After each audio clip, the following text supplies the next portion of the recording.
Stream streamt.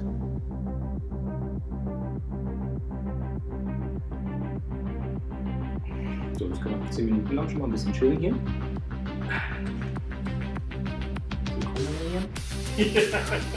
Also, der Stream läuft schon jetzt. Wir sind schon zu sehen. Also muss ich meine Hose zumachen und ich habe da keine. Okay. Die Diskussion von eben noch nicht. Diskussion von eben nochmal zu begleiten. Also was ich mir vorstellen kann, wenn es in der Richtung sich weiterzuentwickeln, irgendwas mit regenerativen, in die regenerative Wirtschaft Richtung, Bäume, Ökologie, Planeten, das kann ich mir vorstellen, wie ich das entwickle. Also, Gott, wie heißt nochmal der alternative Browser?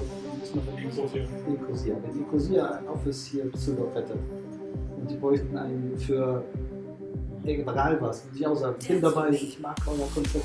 Ja, aber es geht ja nicht nur darum, welche Inhalte, sondern auch einfach nur, wo werden deine Skills gerade gebraucht? Ne? Und ist das etwas, was du verträgst? Und diese Skills sind aber nicht nur Customer Service, das ist ja das, was sozusagen die eigentliche Message ist. Ich kann die zusammenfassen von meinen Skills. Ich kann labern. Mach einen YouTube-Channel. Ich kann nur Google, ja, aber dafür findet man ja super, ne? Was ich jetzt gesehen habe von den Jungs hier von Ivan Berkeley, die haben ja ein riesen Paket an Material entwickelt. Dann haben sie auch so eine Q&A, dass die halt vor 10 Jahren gestartet haben.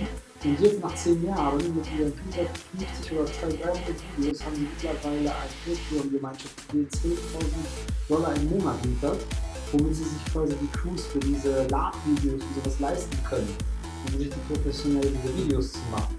Also das ist halt 10 Jahre lang, haben sie auf eigene Kosten. Ist kein selbstständig sein, ist niemals ein Job, wo du heute fange ich an und morgen will ich machen.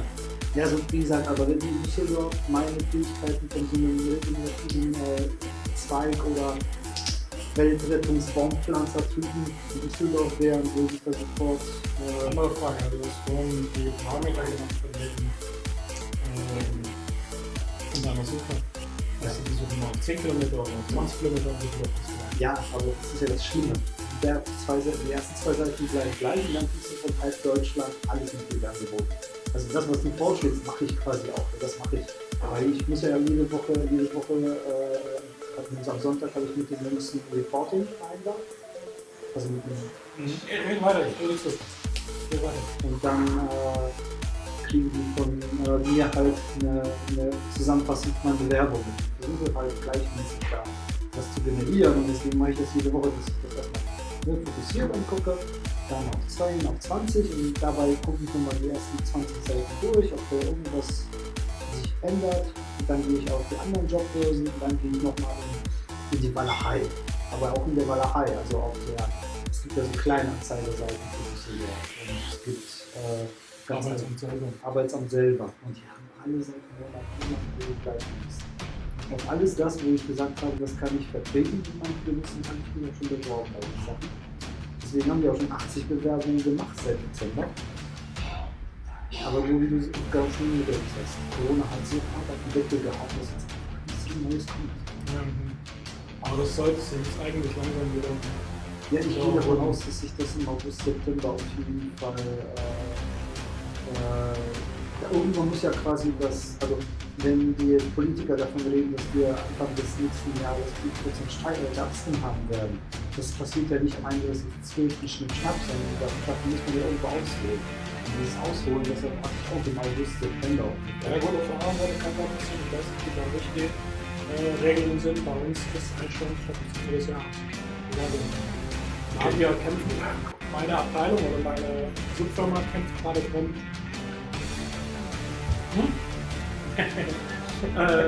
kämpft gerade darum, dass das zumindest für uns gelockert wird, weil wir brauchen einfach Leute. Ja. Aber im Generellen aber gut, das kann halt auch daran liegen, dass es ein mega großer Laden ist und der sowas sich halt ein bisschen langsamer bewegt als, keine Ahnung, Alexander. Ja, da hat das natürlich einen Vorteil, dass wir den haben wir geführt sind und da funktioniert ich einfach. Und auch wieder angehen. Wir sind halt ein Weltkonzern. Okay, wie heißt denn der Weltkonzern? GPG. Okay, hab ich auch nicht gehört. das Netzwerk in Deutschland ist die L&L. Jungs, das ist geil, ey. Sollten wir gucken. Ja gut, weil du jetzt alles dreist über... Nee, das ist ja richtig von dir dann. Ja. Wobei es mir nicht geht. Und das sollten wir irgendwie häufiger machen. PP, vielleicht irgendwann gucken. Ja, so einfach auch anders Zeug, wo die Leute... Genau darüber wird geredet, wenn die Mikrofone kommt. Cool. Dass wir drüber nachdenken, zumindest beide unabhängig voneinander schon mal den Gedanken hatten, ob wir und wie lange wir uns jetzt noch mit reinem One-Machine-Content in den Podcast halten können. Oder ob es vielleicht irgendwie mal Sinn macht. Ihr habt ja das Video gesehen, das ich geteilt habe von dieser Jungs, wo die D&D-Board-Game spielen. Das war sehr nett. Aber mir geht es nicht darum, was wir wenn wir jetzt einen Mitspieler sind, wenn wir da vielleicht eine Warcast nach dem Thema-Gruppe starten, also da könnten da 50 Leute mit Lanzen. Alex und ich können jetzt den meistern und so und dann halt also die Jungs haben halt Videos und über 600 verschiedene Videos von denen. Die haben jetzt auch schon 20 oder 30 so Channels, wie sie eine eigene Beta-Kampagne spielen. Und dann sind sie noch, die sind sogar von Wizard of the Coast. Das kommt ja auch für die neuen Sachen. Ja, das sind die Leute. Also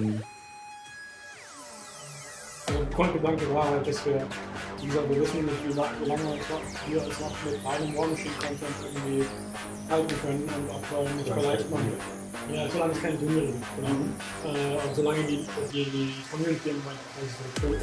Ja. Und ob man da nicht vielleicht ein bisschen mit Tellerrand hier, das muss man jetzt ein bisschen rein. Und vielleicht auch mal über anderen was den Kram wenigsten machen. Aufwand erfordert, ist einfach nur machen. Das stimmt. Guck mal, auch keine möglichst geile Skills. Also wenn ich einen Skill habe, dann ist das. Ich habe zu allem eine Meinung. Ja, das ist so schön.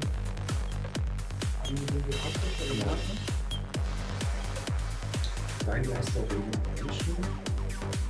Mit uns wegen Ereignisse. Große Geister. Gut. Ich wüsste gerne, wer das gesagt hat. Vielleicht Auf jeden Fall war ich das. Also vom Konzept her ist ja die Beschäftigung mit Ideen ist ja Platon. Ja, also höhere Konzepte.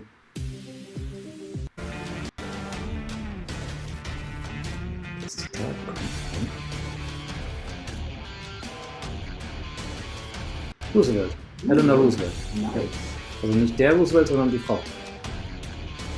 So nice, aber ich meine, die Frau war krass. Also die hatte richtig was drauf.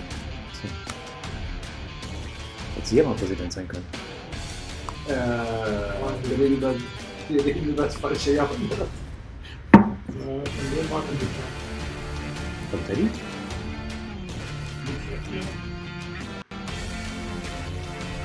Also das 2 Uhr. Ja, ich weiß. Ich meine, das wäre die Frau von Ich glaube auch. Ja. Dann war sie effektiv zum Teil. Shadow President. Ja, weil der war FDR nicht derjenige, der mitten in der Präsidentschaft Rollstuhl gegangen ist. Ja. Das heißt, die hat im Zweifel quasi wieso. Das halt damals einfach möglich war, als heute mit dem Verhältnis sollte. Sowieso ein Teil seiner Aufgaben gebracht. Repräsentiert.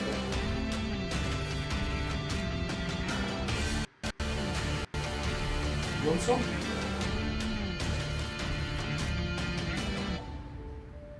Ich lerne. Was denn? Zen. Was hast du denn bis jetzt gelernt? Alles nichts. Oder andersrum gefragt, was ich schon lange mal fragen wollte. Das ist quasi der Sendung. Aber ohne Sinn. Was wolltest du sagen? Wie wendest du den Fahrenden an? Oder was? Oder wie lange machst du das schon? 1,5 Jahre, 2 Jahre? Ein Jahr vielleicht, ja. Länger, aber okay. Was? Ja, okay, du lernst nicht. Ja, was machst du? Also ich Was ich dadurch mache, ist zum Beispiel jetzt gerade nicht auszurasten, zu Gegend zu rennen und zu schreien und zu sagen, meine Welt ist zusammengebrochen und alles, was ich mir vorgenommen habe, ist nicht mehr umsetzbar. Hier alles ist schrecklich und alles furchtbar. Wäre vielleicht mal nicht verkehrt. Was? So ein kathartisches. Die Katharsis. Nein, das ist überhaupt nicht mehr nötig. Aber was ich damit auch mache, ist zum Beispiel ein entspannter Politikergegner zu sein. Weil, Leute müssen jetzt nicht gerade nicht so viel, aber nee, aber in den letzten Turnieren scheint es ja für Leute, die wir drei sind, aufgefallen zu sein, dass ich nicht mehr versuche, meinen Gegner, den ich mit Baby 2 besiegt habe, oder mit Baby 3 besiegt habe, den Kopf abzureißen, weil er Baby gegen mich gespielt hat. Also ich wende dieses Training auf meine inneren Werte an. Um einfach etwas entspannter mit dem Leben umzugehen. Du kannst es nicht überall anwenden und es ist auch kein Toolkit. Es ist einfach eine Lebenseinstellung. Ich habe in diesem... Drei Zuschauer. Ja, ich habe ja dieses... ja, einer davon bist du. Jetzt bin ich einer von. Jetzt zeigt er mir nicht. Nein, ich habe diese 100 Sprüche zu senden. Und da ist ein Beispiel zum Beispiel, da wird ein Sender, der sendet, ist gleichzeitig auch Investor. Ja, selten, da sind ja auch Dinge. Und dann 100 Sprüche zu sehen. Nee. Ich wollte halt einfach mal was anderes sagen. Auf jeden Fall, der Typ in der einen Geschichte ist halt auch Makler an der Börse. Und sein Schüler fragt ihn, wie kann man denn sowas wie Zen und Börsenmakler zusammenführen? Dann sagt er, komm mal klar. Dann Norbert. Im Grunde auch. Er hat ja einfach nur gesagt, so, Zen hilft dir zu erkennen. Hey Norbert. Hey Norbert. Zen hilft dir zu erkennen, ob du gerade mit Panik oder mit Wut agierst. Und wenn du das dadurch erkennen kannst und damit anders handelst, bist du ein besserer Verkäufer an der Börse. Wir bleiben auch beim Deutschen. Nein, darum geht's nicht. Für andere. Wenn wir jetzt 10 Du kannst hier eine Sprache aussuchen und du kannst ja ohne Wort die Sprache wechseln. Mach doch einfach, was du willst. To jest wspaniale, ale może dostanę też jakieś ludzi z Polski. Ja, gut, Jakob, Richard, Ja, da das war werden nicht verstehen. Da gibt es ja durchaus die Community, die könnte drauf einsteigen. Und die Jungs sind gut aus. Aber ich muss sagen, ich bin auf die Präsentation sehr gespannt, weil das ist wirklich so ein Kick in the Butt für die nächsten Monate vielleicht. Wenn Aussichten cool sind, dass dann halt wirklich die Leute dann irgendwie, dann haben wir noch mal ein Spiel online gemacht oder so. Also wie ihr seht, es schlägt dann voll ein. Ohne Turniere, ja. Und deswegen hoffen wir mal, dass die Urlaubszeit wirklich vorbeigeht und wir im Herbst tatsächlich trainieren. Wir haben doch auch früher wegen der Turniere zusammengezockt. Man muss auch so einfach mal zum Zocken getroffen. Naja, aber aktuell, wenn wir uns treffen, habe ich halt auf andere Dinge mehr Bock, weil ich nicht diesen Antrieb habe, für ein Turnier zu treffen. Oder meine Liste besser zu beherrschen. Zu kompetitiv und War ich jemals anders? so. Wer möchte den Keks? Als es noch keine 20 gibt? Ja. Ja.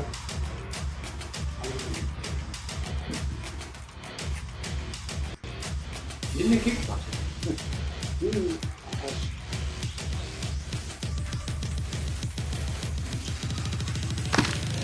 Wir machen immer noch Chili Prince. Ja.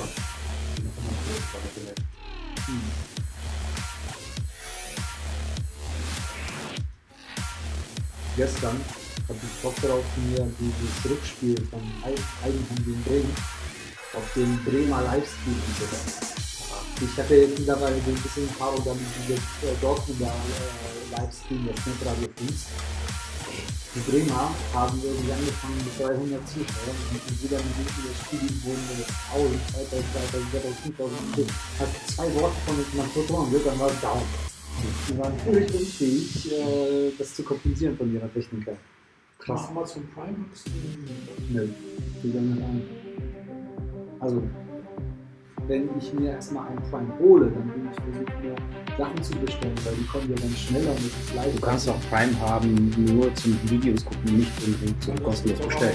Ja, genau. Ich habe auch so ein bisschen mit mir alles zu fragen, ob ich vorbeikommen darf, um bei ihm zu gucken, aber es fand ich dann irgendwie dreist. Und jetzt fragen können. Nächstes Mal, wenn es ein interessantes Ding gibt, mache ich das dann gerne. Aber für sowas, wenn die da wirklich zum Beispiel ein regelmäßiges Fußballangebot hätten, was mich interessiert, weil, sorry, Bundesliga ja, mal ich verschafft. habe auch bei den Menschen jetzt bei der Rechtevergabe nichts gekauft. Okay. Das ist The Zone, Sky, war noch irgendjemand. 14, Hey! Wow. Aber das ist ja, so, ist gerade auf Clipper rausgekommen. ja, Mann. Aber das ist so eine Sache, da würde ich mir so wünschen, dass jemand von oben auf den Deckel haut und sagt, Leute, hört auf mit dem Bullshit, bündelt das.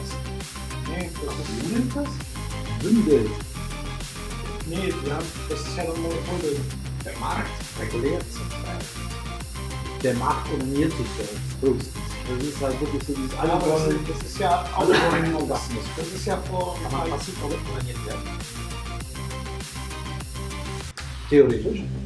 So, Leute, der Stream hat noch nicht mal angefangen. Könnt ihr bitte irgendwie wenigstens vor dem Stream noch über der Gürtellinie bleiben? Da gibt es einen Film mit Scarlett Johansson, da macht sie das mit dem Typen. Die reibt sich so lange an ihm. Nope, Project, nope. Der Punkt ist, das ist vor ein paar Jahren erst gerichtlich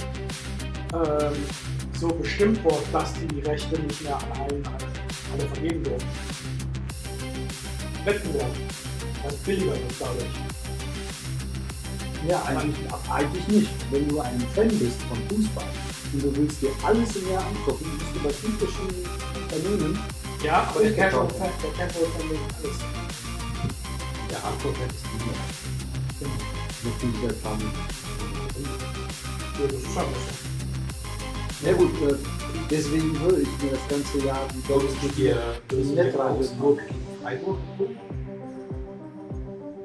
Tatsächlich finde ich das interessanter als die 20. Siegstrecke von Bayern gegen Nürnberg.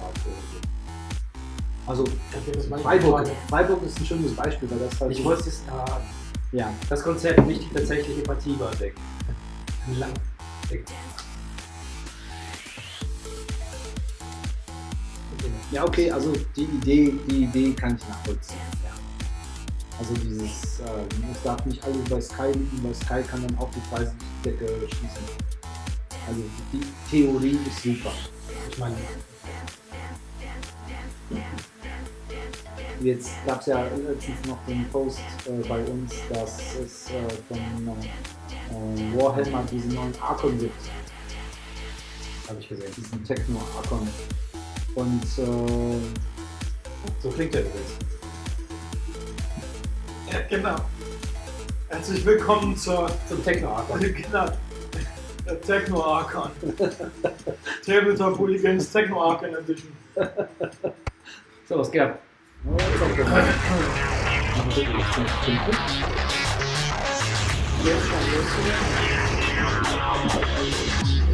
Frage ist, wer vernünftig das gibt die Sound von sich aus oder nicht?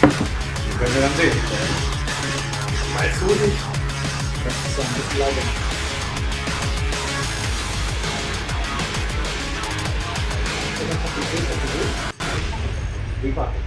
Was gibt's denn momentan von allen Kingdoms? Das ist eine Property, die PK. Hello, Achso, ja, das ist mit hello, aufgeführt. hello, Sie hauen die everybody, Properties raus. and welcome back. We're on the internet again. It's been a while. Morgen. It's been a while. It's been forever. Welcome to the Privateer Press 2020 keynote. Originally, we'd be doing this at Lock and Load, but due to recent circumstances, of course, we can't get together for Lock and Load. So this is the next best thing, being able to share a bunch of upcoming cool news and 20 reveals with Sekunden, all ich of hab schon you keinen Bock mehr. live here on Twitch and Facebook. Danke, Hangervoll. I'm Will Hungerford, Wahrscheinlich- lead developer. With me Wahrscheinlich is ist das nur Schoonover, der gleiche Raum development manager. gegenüber einer We are your mit Tüll hosts seinen for Hintergrund today's ausgeführt. show, and we hope that you're going to like all the cool stuff we have to show you. We have some exciting things. That there were some logos that just flew by. Well- one of them is It's exciting. One of them is very exciting. As you can tell, we are socially distanced at the moment. We're in the same room, but we are split up just for safety precautions. Before we get started, we do hope that everyone out there is being safe and that all of you are well and that everything is going good. We miss all of you. We hope to see you soon in upcoming conventions once everything gets back. Also, quick shout out before we get started to Tony Konachek, who is running the entire stream for us, and all the videos you're going to see today were all put together by Tony. So all these sweet video packages and teasers and trailers, that is all Tony's work. So little internet round of applause for Tony and all the hard work he puts into making this thing look as cool as it does. Speaking of things looking cool, and as Oz kind of alluded to, let's just get started, shall we, with a little something I don't think anyone's expecting, but we're all incredibly excited about. It's not themed lunchboxes. It's I promise you that. No. We'll talk to you about it a bit more in a second, but let's go ahead and cue the video and show you what we're trying. Neue Mini-Fraktion sucht. Und wehe, wenn nicht, dann nehme ich diesen Laptop und schmeiße ihn in die Fenster. There is a world where magic and technology have merged to create new arcane sciences, where steam-powered automatons roam city streets and dominate battlefields, where ancient empires clash with young nations, feral tribes rage in encroaching industrial revolution, where dragons reign over civilizations like gods, and where gods wage unending war from the afterlife and beyond. It is a world rebuilding itself in the wake of an apocalypse, rife with adventure and intrigue, filled with unlikely heroes, diabolical villains, extraordinary monsters, and the mysteries of the arcane. An RPG setting 20 years in the making. Its previous editions, the recipients of 16 prestigious Emmy Awards. And now, for the first time ever, it can be experienced using the 5th edition, the most popular role-playing game system ever. The Iron Kingdoms Requiem. Forge your legacy in the world of Full Metal Fantasy. Nice. So There's a lot of wooing in the There's a lot of wooing If you in see chat. me look down this way, instead of having a big giant chat screen like I normally have near the camera, I'm on a laptop. So yeah, I'm gonna look down every once in a while and look at all the things in the chat that are happening. This project means a lot to us. Yeah. We've talked multiple times about how we personally are huge RPG fans and love the Iron Kingdom setting. We've had so many questions of what's going on with the IK RPG, what's the plans. So now we're finally happy that we can announce what's happening. The team of myself, Oz, and the best of Matt Getz are working on the development of a 5e compatible IK RPG set of books. I do want to specifically call out that it is fantastic to have Matt Getz involved in this. If you're not familiar, Matt was like the man with the IK RPG system. He was our RPG developer. Matt just does fantastic work. He's a great writer, and his RPG development is top notch. Having him on board and being able to work with him again, it's an absolute treat. So, of all the stuff we're talking about this keynote, this one definitely is like one of my favorites. Yeah, just because it's so. This is a true passion project. Well, but also during this quarantine time, like I'm playing in 2.5 online RPG sessions. In a regular basis, like I have it every other week and like a 2 on 1 week off, and I have like a hey, let's get together and do something on a weeknight random group that meets every couple of weeks. I run my game every Sunday, and I can't wait to start sneaking some of the stuff we've been developing. Yeah. To give you an idea, it's 5e compatible. Like, I'll tell you some of the things I've been working on personally. You can talk about some of yours. Recently, I finished development on the Oath of the Wall for Paladins as a subclass, as an archetype, allowing you to create Paladins of the Order of the Wall, or anyone who's devoted to that oath, even if they aren't necessarily a Mennonite. The Fellcaller archetype for bards, Storm Knights as an archetype for fighters. There's going to be so many different things, and we're going to put out a lot. We're going to have a full player book. There's going to be a new Monsternomicon. There's going to be an adventure module. We don't have a date to give you just yet, but all of this will be coming to Kickstarter in the future. And right now there is a website you can go visit, which is up on the screen. that will give you all the information. It's a good place to go to keep up to date with what's going on. Yeah. And Oz, like, any other stuff you want to share about that? Yeah, we're gonna do add-ons to existing classes. We're gonna do brand new classes. We're gonna do all the classic IK peoples you would expect, Gobbers and Trollkin and Nests and all that kind of stuff. And this first book is gonna be a lot like the last edition's core book, where it gives you the setting at large, and then we'll in the future hopefully be able to dive into all the specific parts. But yeah, I'm really excited to see what a 5e Warcaster looks like when Mac is done. Yeah, I can't wait. A lot of this development work is going on right now, so we'll have teasers and stuff to show you as the months go by. We're looking at more stuff. I was looking at his IOs and in this races recently. Again, just great to be working with him. Great to see this project moving forward. It's moving forward at a really fast clip. Yeah, and anybody that doesn't know the history of the IK, it started as an OGL project back in 2000. So this is kind of bringing it back to its roots. I've been digging through that old character guide for items this last week, trying to figure out if we want to resurrect any of the weird old weaponry. Sure, probably not going to bring the Candle Flame of Black. It's probably a little crazy, but maybe for a supplement. But yeah, maybe as a joke. Maybe I'll just tweet the stats and Candle Flame, just for the fun of it. So that people kind of know what to expect when you get these books. Some of it is updated materials from the previous OGL book and the Full Metal Fantasy IK RPG book, updated to the 5th edition, and then some of it is fresh development. Yeah. I would say a lot of what we've been working on lately has just been totally fresh development. So where things could be converted in a way where it made sense, we did. But otherwise, there's going to be a lot of new in these products. The other really exciting thing for it, the reason it's called Requiem, is it happens post-Oblivion. This is not to spoil what's going to happen too much. But humanity survives the Infernals in this timeline. In this version, not the right quest timeline, but in the standard IK timeline, humanity survives, not without taking severe casualties and cities getting wiped off the map almost, and certain parts of the world becoming dark and scarier. And peace is kind of, sort of, the norm. The nationalities aren't having wars.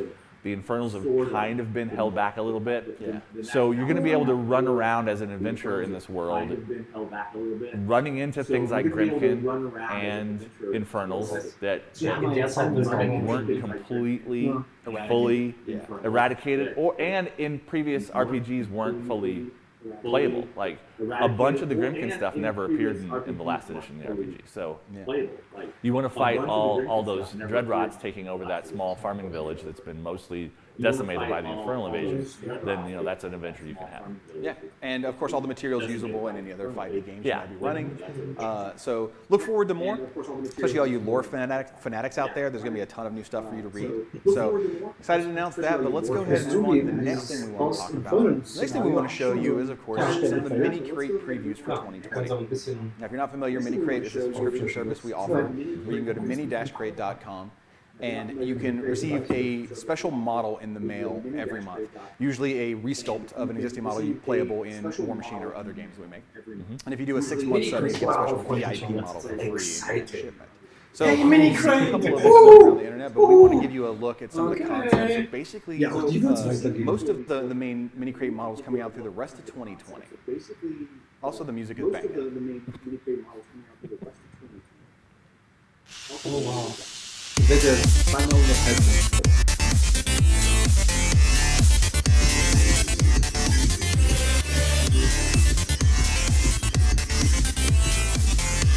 Die 90er haben angerufen, der hätte ganz gerne wieder bezahlt und Musik zurück. Achtung, Fragen. Wir zeigen uns am Mietepeter. Ja, dann.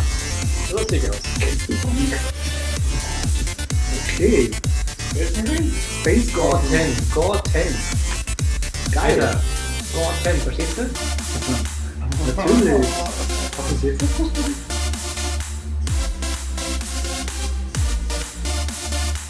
Okay. Aber hier ist es nicht. Ah, echt.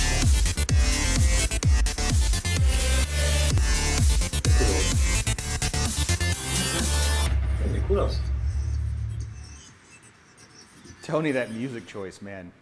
Again, just your videos. Your videos are great, but that music is hard not to dance to. Like I said in the Twitch chat before the show started, I fully support all of Tony's rad choices. But there's some really cool stuff coming up. The Widget Wonka, I think, is going to be really popular. Gore 10, sort of that. That's my favorite, but I'm a Searforge player at heart, so. And he's like Ubercore International's version of. Oh, yeah. Right.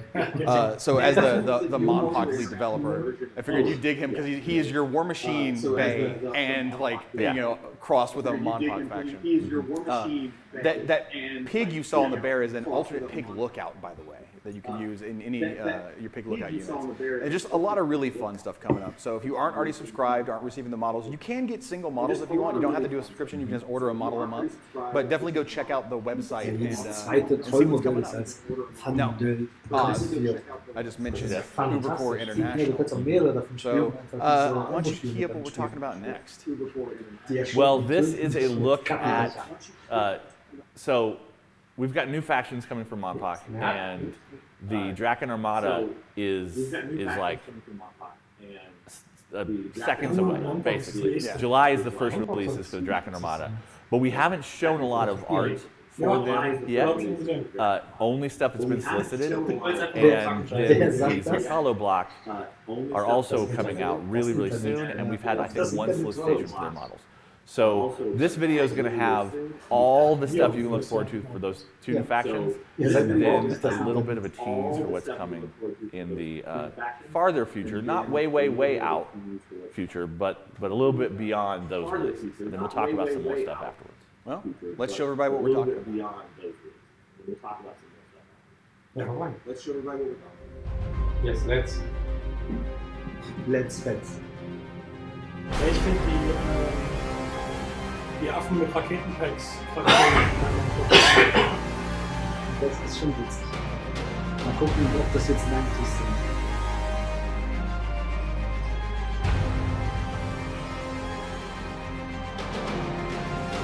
Das wird als 16.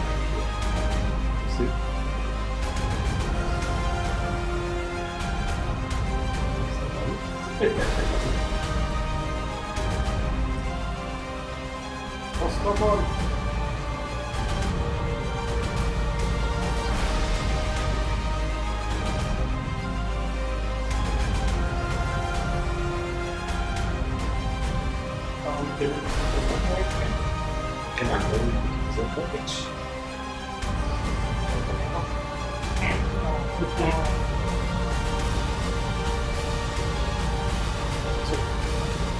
Coole Figur. Keine Ahnung, was die im Spiel macht. Ich habe hier ein paar Let's Plays gemacht. Okay. Ist das geschrieben? Ja. Das ist komplett anders als das alte. Es gibt also schon Mark 2 davon. Ne? Das ist Mark 2. Ursprünglich war das ja auch. Ja, die einfach. Das hat auch. Das erinnert mich ein bisschen an meinen Counter-Strike. Ja. Damals hat er auch sehr gut für die Rechte immer noch, also die Länder hat für die Filmrechte. Der Victor. Das ist ein bisschen. Ja, das ist nee, auch aus Battletrack. Aus Battletrack Modell.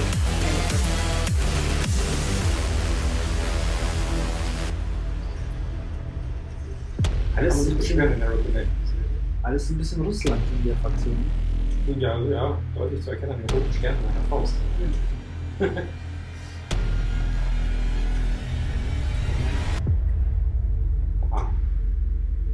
Thundercats.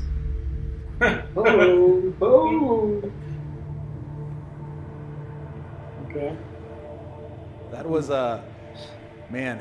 The best music yet. The Zerkalo block, when the beat drops, is so Yeah. good. But there's so much cool stuff to look at. Like obviously all the Draken Armada, the Space Dragons, but Zerkalo block is. I love the idea that they're invaders from another alternate dimension. Yeah. That come from like straight out of the 80s. Yeah, I basically. channeled my 80s youth. I was born in 1975, so I was right there, 10, 11, 12 years old in that mid-80s time period when the Cold War was a terror, and all the terrible things and all the movies about Russia coming and taking over the Americans. So I really wanted to play around with that standard sci-fi trope of what if a different Earth was, slightly historically different from ours, and what if the Cold War had been, won in a different way, but the people from that Earth didn't follow tech exactly the way we did. Sure. So blimps instead of wings and legs instead of treads and those kind of things. And also in the back of my head this entire time, I was always thinking of Zerkalo Black as like evil guard. Guard is all the human forces, tanks and stuff defending us. What if there was something kind of on the other side of the coin that was evil? I think the most exciting thing in that entire video is that Voyaka turnaround, because he missed a little bit of engineering in order to make it to the solicitation. So that's the first time people have seen that model and a full rotation of it instead of just a still. And then we also got to see some of the Legion of Mutates at the end. Yeah. So in the little bit farther out future, we're going to add another couple of factions to Monpok. The very first model from that faction is Cassander, Giant Lion Man. He's a monster. And he starts off the Legion of Mutates releases. And the Legion of Mutates is, speaking of being an 80s kid, mutant animals. And it's basically all the mutant animals we haven't done. So when Matt and I were talking about it and when we started concepting stuff, I said I don't want to do lizards because we have a giant lizard faction. Sure. I don't want to do apes because we have a giant ape faction. Makes sense. But what else can we do? Giant bees. Giant what? Giant bees. Well, yeah. So, I mean, there's going to be a bee eventually. Thank you. But not yet. But before we show you a couple of more exciting slides, we want to do the close cam of those Draken Armada models. Before we get completely done with the Draken Armada conversation, you saw the painted versions of the models in the video, and we have them on Hunter's desk over there for the close cam. I'll go ahead and why don't you tell us what we're looking at. So that is Zybanos. That is the second monster release for the faction. He is, I call him my double dragon in my head. So he's a classic kind of two-headed, snaky-necked sci-fi dragon. But I gave him extra arms because why not? And he's got the ultimate weapon rule that people saw on Zaxor when Zaxor came out, and a few other things. He's got flank and spotter because he's got two different heads doing two different things. And this was painted by Jordan, right? And that, I believe, was painted by Jordan. Ron did a couple of models recently. Did the shark and the two-headed mole, Blasticutter. But I believe that Jordan's been painting these. But I haven't seen Jordan for months, so I don't know. Anything's possible. And then Rastaban. Rastaban is their first model, the leader of the faction. He shows up. People are terrified that things have gotten even worse, and then he starts talking, and he sounds really smart. He's really friendly. So, What kind of voice does he have? I feel James Earl Jones. It's a very, I'm guessing it's a very low rumbly voice, but still friendly. His thing is power dice manipulation. So he's all about messing and gaining power dice. And those things on his wings, they fire off and come back to him. So he's got a rule called strafe that allows him to hit 2 targets in a row. A little bit like explosion, but at a distance. So he can fire off those blades and they'll go smashing through units or whatever and then come back to his wings. Sweet. So yeah. So you saw Cassander, the very first monster in the Legion of Mutates faction. He's a lion man. They're also going to get a couple other monsters that are not lions, a wolf and a rhinoceros specifically. And then I just scattered all kinds of other animals throughout the faction. So the story of this faction is much like Ubercorp is a corporation that is taking advantage of the situation of the monster apocalypse. This is some sort of crazy super scientist who's figured out a way to turn people into monsters to fight the monster apocalypse. Sure. Not Arcadius, but in my head canon it will. Yeah, some sort of supplement pill or process or whatever. Sure. So he's recruiting people and selling supplements and stuff so that if the monster apocalypse comes to your town, you can take a pill or whatever and then you'll turn into some sort of thing and fight them off. So their very first blister is going to be hippos and elephants. So the Basher is their mainline fighter. You're going to get 4 of these with an elite in that blister. They have beat sticks, basically. A lot of the faction is inspired by ancient things. Like Cassander looks very Roman and Greek with his armor and stuff. And these things are, I can't remember the name of them off the top of my head. Ja, aus der Sicht heutiger Millennials. Ancient things. But these are like a martial arts weapon. It's pretty standard. Ja, Aus ja. der Big Sicht spears heutiger on sticks. Millennials bis 80er Jahre. And then the blaster is the specialist in that, and it's an elephant man with a rocket launcher. Do you get the rocket launcher with the pill? They're like, here's your pill and rocket launcher? It depends. I don't know. I think maybe the main line Aber hey, are the Elefantenmann mit like, Raketenlauncher. you can order the supplements and take the online courses. Okay. These might be more like semi-professional people, the specialists in the thing. Because if there was an online course that sent me a pill that turned me into a giant monster and then followed up by sending me a rocket launcher, I'm in. Maybe it's 100%. Maybe it's an installment plan. You get like 15 parts of the rocket launcher over the course of like a month. You have to pay $19.99 a month. Yeah. You know, the first month's free or whatever. And then you have to assemble your own rocket launcher, maybe? I don't know. But yeah. So we're going to do some other fun things with weird, wacky animals. And touch on some tropes for monster stuff and other pop culture things that we haven't done in Monster Apocalypse. Oh ja. Cool. Yes, for this faction. And then the other faction, every time we do good guys, every time we do protectors, we have to do destroyers. The other faction, I just told them in all my concepting stuff to make it really weird.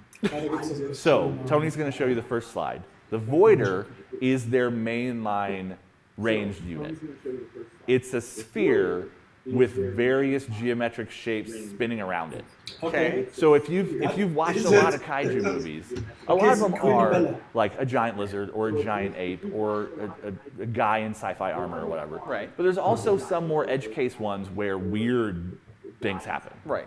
And the story of the Masters of the Eighth Dimension, which is what this faction's called, is that not only are there alternate Earths that exist on basically our wavelength, there's also deeper reality that goes, you know, like you can think of it as literal dimensions. You can have 2 dimensions and that's flat, and then 3 dimensions and that's round, and 4th dimension is time, and blah, blah, blah, blah, blah. If you're 9th dimensional, you can basically just walk between universes easily. Okay. Because that's the 8th dimension.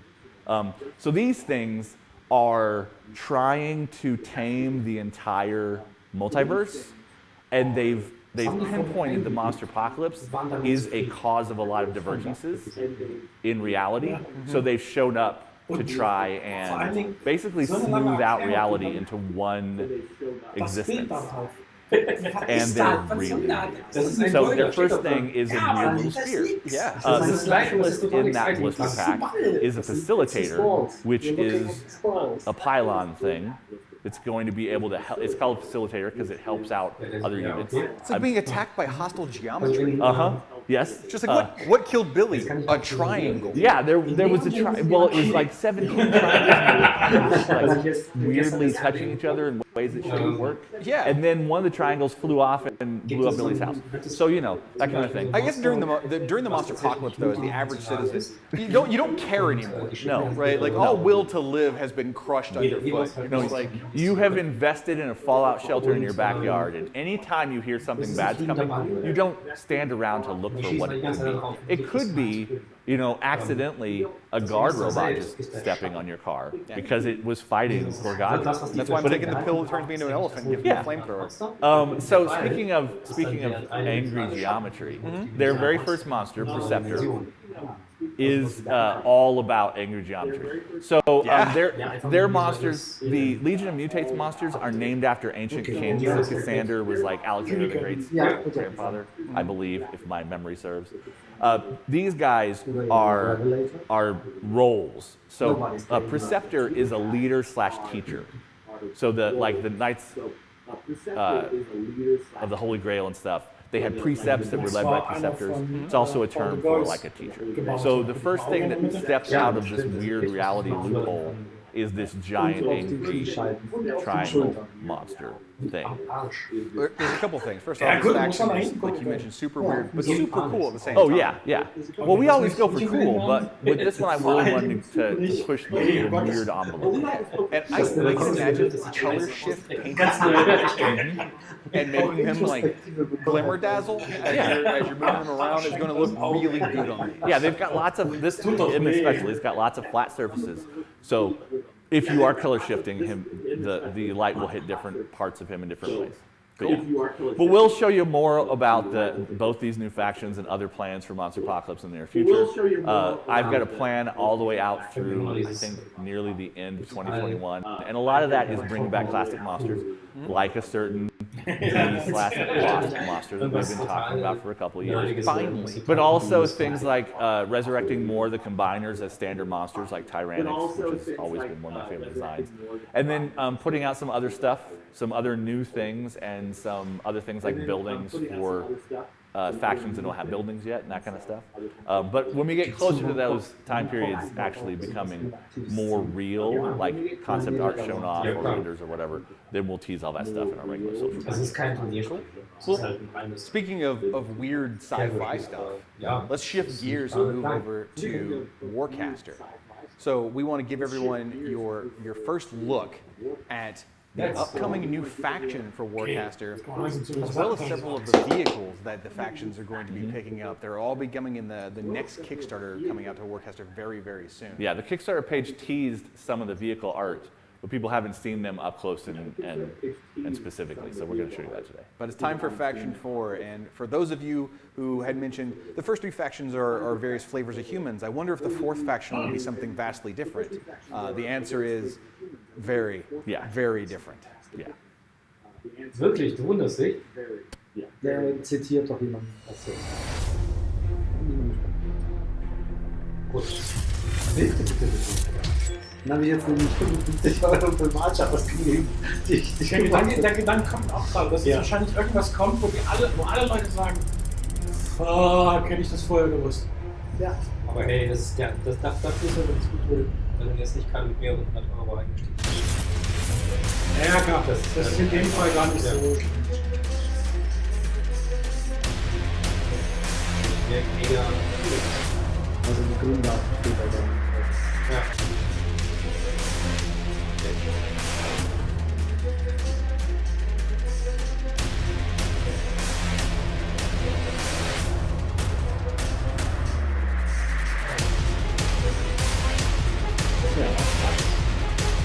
Cyberdrachen.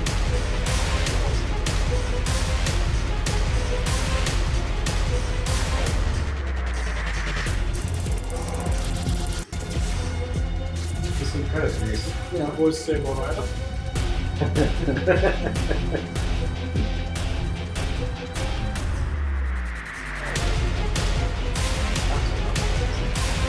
Ja.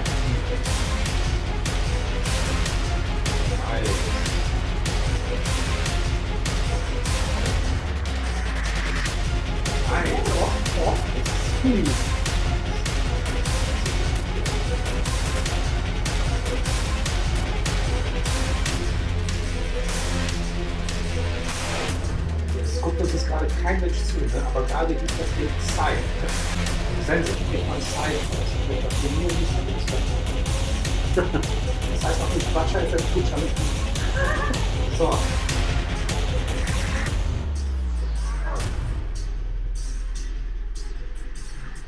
So yeah, those Imperiums, am I pronouncing it correctly, Oz? Is it Imperians? I believe it's pronounced Imperians. They are so weird looking.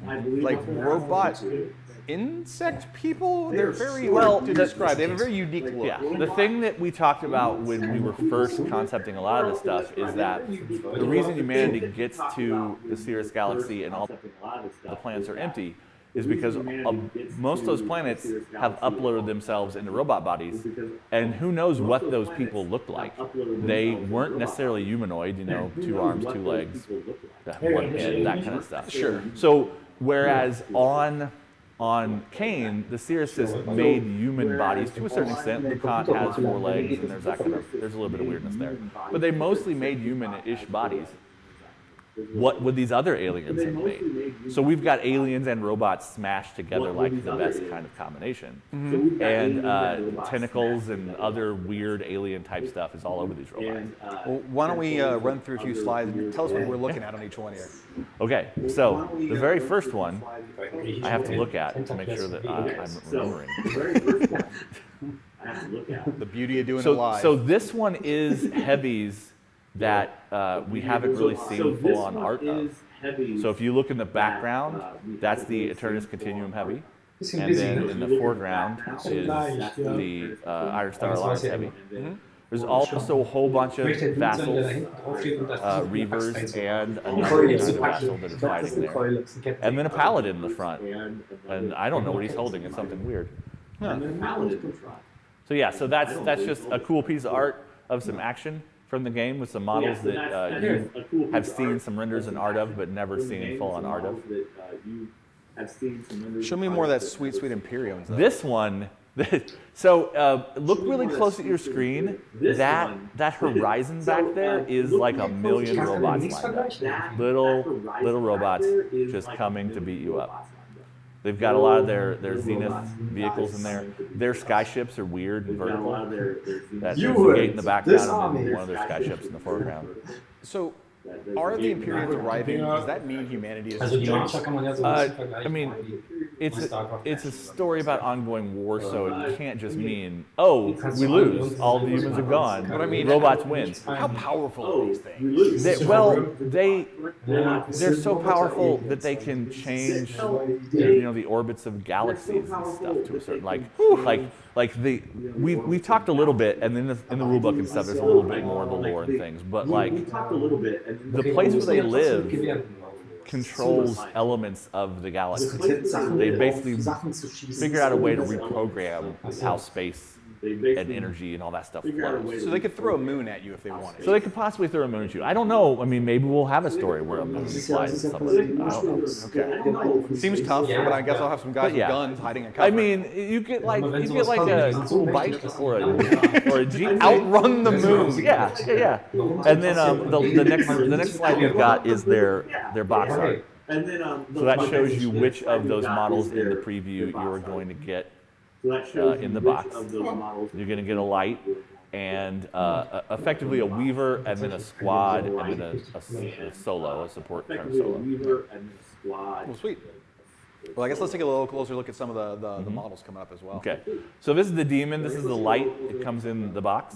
It's got Cortex head options and then arm weapon options, just like you'd expect. Their heavy's the Sentinel, and this thing, like, it's not traditionally beefy in like the March of Worlds heavy, for example. Yeah. Right? It's not like the Strike Raptor, but like there is a sense of weight to this thing. The other thing I really like about this model is its hard points are arm, chest.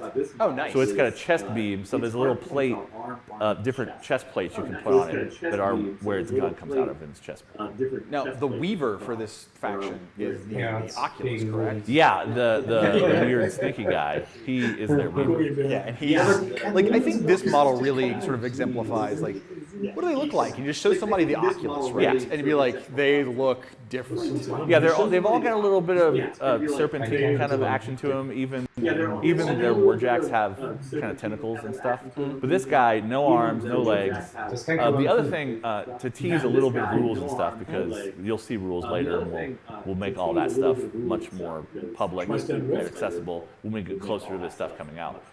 But they play around with art in ways that you haven't seen yet. Because they're the masters of the art. They understand the way that the universe truly functions. So art flows a little bit more freely with them, and not 100% like you can do whatever you want with art. Sure. But they can take advantage of certain game states that you haven't seen yet in the game and mess around with and move their arc around. Sweet. Sounds awesome. Do we have any of their infantry as well to show on the slide? We do. I mean, these guys are technically infantry. They're solos. The Fulcrum is a support solo. It has a big gun. It can also move people, friendlies, and enemies around. I think it moves enemies by shooting them and then moves friendlies around. Cribbly looking. And then the Factotum is their mechanic. So the Factotum repairs things. Oh yeah, he definitely looks like he fixes things. I mean, yeah. But he also let me cut you to be better. Yeah, those great big giant tentacle clamp things are no fun for other people to get hit with. Yeah. And then their infantry, they have, just like we've shown off in some of the previews for other stuff and in the other Kickstarter, they have a standard infantry, which is what the strike force is. So they have a melee weapon and a gun. Then they have the vanguard, which is double melee weapons. The other thing about these guys is they also have a tentacle melee weapon. So they have a tentacle strike. So like the Saber Vanguard has 3 melee attacks. And then the Guardians are their heavy weapons cluster. So they're carrying a bigger gun. It's not necessarily physically much bigger than what the Strike Force has, but it's a more powerful gun. Awesome. Now, the other big thing in the video, at the whole back half of it was vehicles, right? Yeah, we're not just putting in a new faction for new players to jump in or existing players to expand their factions. We're also going to expand the 3 factions that existed in the first wave. So tell us a little bit about these vehicles. Yeah. So, Tony, we're going to go to the next slide. So that's the shot that people saw in the Kickstarter update a couple of weeks ago. But now we've got the full-on vehicles face on. So this is effectively a Jeep, a space Jeep. It's the Razorbat. It's the Marshall Worlds. It looks like a Marshall Worlds vehicle. You can what you expect. It's very sturdy. It's got pouches on it. You know, that kind of stuff. All of these vehicles have a fixed weapon and an optional weapon. So at the bottom of this thing on the front, those Gatling gun things, those laser Gatling guns, those are fixed. You can't change those. But like the video showed, it's got a blazer on the turret right now, but that can be swapped out with a Talon Mark II, which is an anti-air rocket launcher thing, or a slug cannon. The other really, really interesting thing, and I keep looking 100 feet past. We're not on camera right now. We're not next to each other, so I don't know what to look at. You're fine, dog. Yeah. The most interesting thing about these, and I'm not going to spoil a lot of the rules and dig into this, we're still playtesting, but vehicles can do maneuvers. So vehicles have a maneuver choice they can make. So you customize their one weapon option before you start the game. But then during the game, they can like go a little bit slower and have higher defense, or sit still and shoot better, or go faster and have less defense but move across the board more, shoot their guns extra, that kind of stuff. Awesome. So you'll be able to kind of sort of customize how the vehicle works in game by one of your maneuver choices. Makes me want to create a racing minigame. And so then the next one is the Iron Star bike, this big beefy bike. So on the front you can see it has fixed machine guns, much like the Warjack has that gun arm with the bayonet on it. So it's got little machine guns that you have to take on it, and then it's got a big cannon that you can mount on it. I believe it's a special rule in playtest right now, so don't quote me on this. But it can do 2 maneuvers at the same time if it spikes, I believe. Sweet. So we're playing around with those kind of things about maneuvering and resources and those those things you would expect us to turn on the dials on. The next one is my favorite. I'm a Continuum player. I have to, even though I love these new weird alien robots, like dark, gothy, cyberpunk, trenchcoat people, it's my thing. That's your jam? So like I said, everybody has a fixed weapon and then an optional weapon. The fixed weapon on this thing is a giant blade. And it can, of course, drive through people and chop them up with its giant blade. It's called a scythe, right? Yes, one would hope. And then it's got a big cannon on that other wing, and like you saw in the video, the necrophage cannon is one of the options on this thing, and it's got 2 other new guns that we haven't seen yet in the faction as options. Sweet. And then the Zenith, the new faction is coming out, and they're getting a vehicle too. I guess it's driven by a soul, I would expect.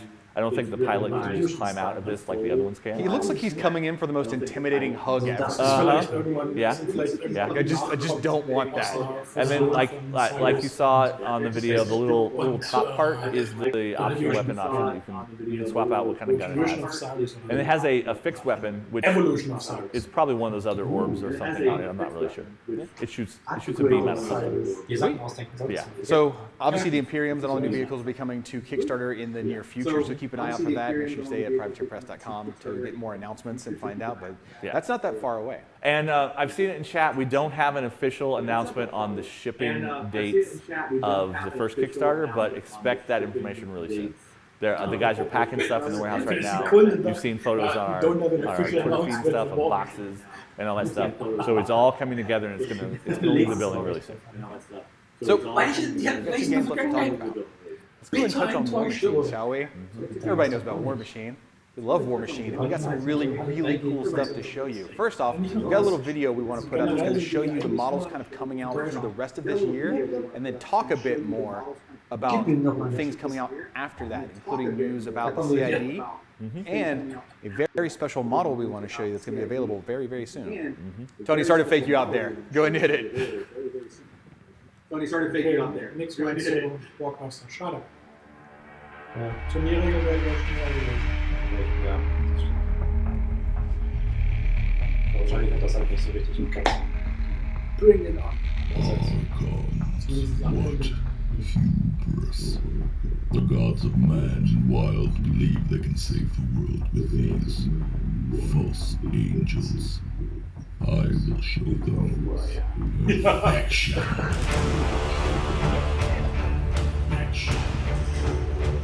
Achso, ja.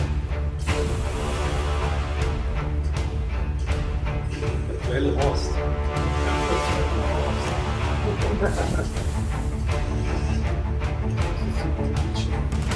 Ja.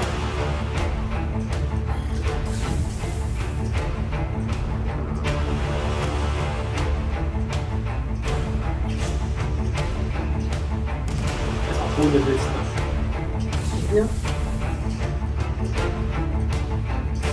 Ich habe ja schon mal was zu interessieren. Der Archon gerade war einfach nur Gargoyle. All right, my guns. Ja, das sind die Regeln. Playtime's over.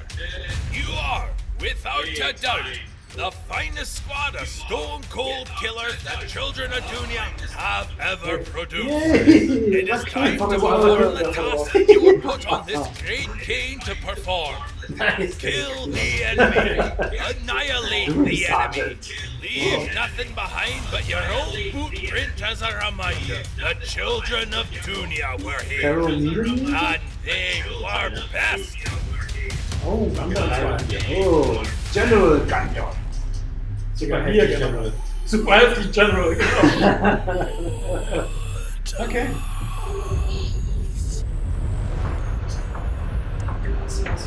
Ich wollte gerade sagen, das sind immer 5 Dritten, Junge. Obsessed. Obsession, genau. Was Was war das jetzt? Das war doch ein Männerfilm, oder nicht?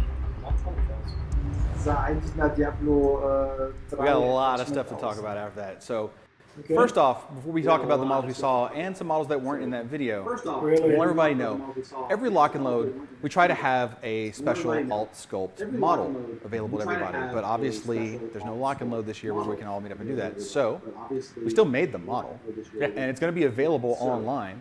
We've made an alternate sculpt Morrowind Archon. We made the Striker Archon. So, this is not a new rules model. This is an alt sculpt for your Morrowind Archons. So if you've read what happened in the Hingehold Scrolls, you know what happened to our boy Striker. He has ascended to Archonhood. Since this is an alt sculpt Morrowind Archon and not, a character, that does mean you can run 2 of them if you'd like. If you want to have double Strikers. In fact, if you want to have Striker with your Striker, you are welcome to freak your Striker Warcaster out like that. Now, just for a size comparison, this is Striker 2 up against the Striker Archon. The boy got some gains. He got really big. When you turn to a supernatural angel creature, size is the thing. You're gonna get every Striker out. Thanks, Haley. Nein, der hatte diesen ganz all the Strikers. Well, not all of them. Well, of course, there's no horse. But anyway, if you go to store.press.com right now, he is available on the web store, and you can order him as the Lock and Load exclusive model. Now, before you bring any slides up, Tony. What we showed you on the video was the Legion and the Troll models that are coming out this year. Legion of Everblight is focused on the virtues and what Everblight has been doing. Everblight basically saw the Infernals come in. He got incredibly disgusted and angry when all the gods started sending their Archons in. He felt embarrassed for the Infernals, that they were simply just trying to collect souls, and they had such, in his mind, a petty and demeaning goal for their entire existence. So he's decided to show everybody what's what.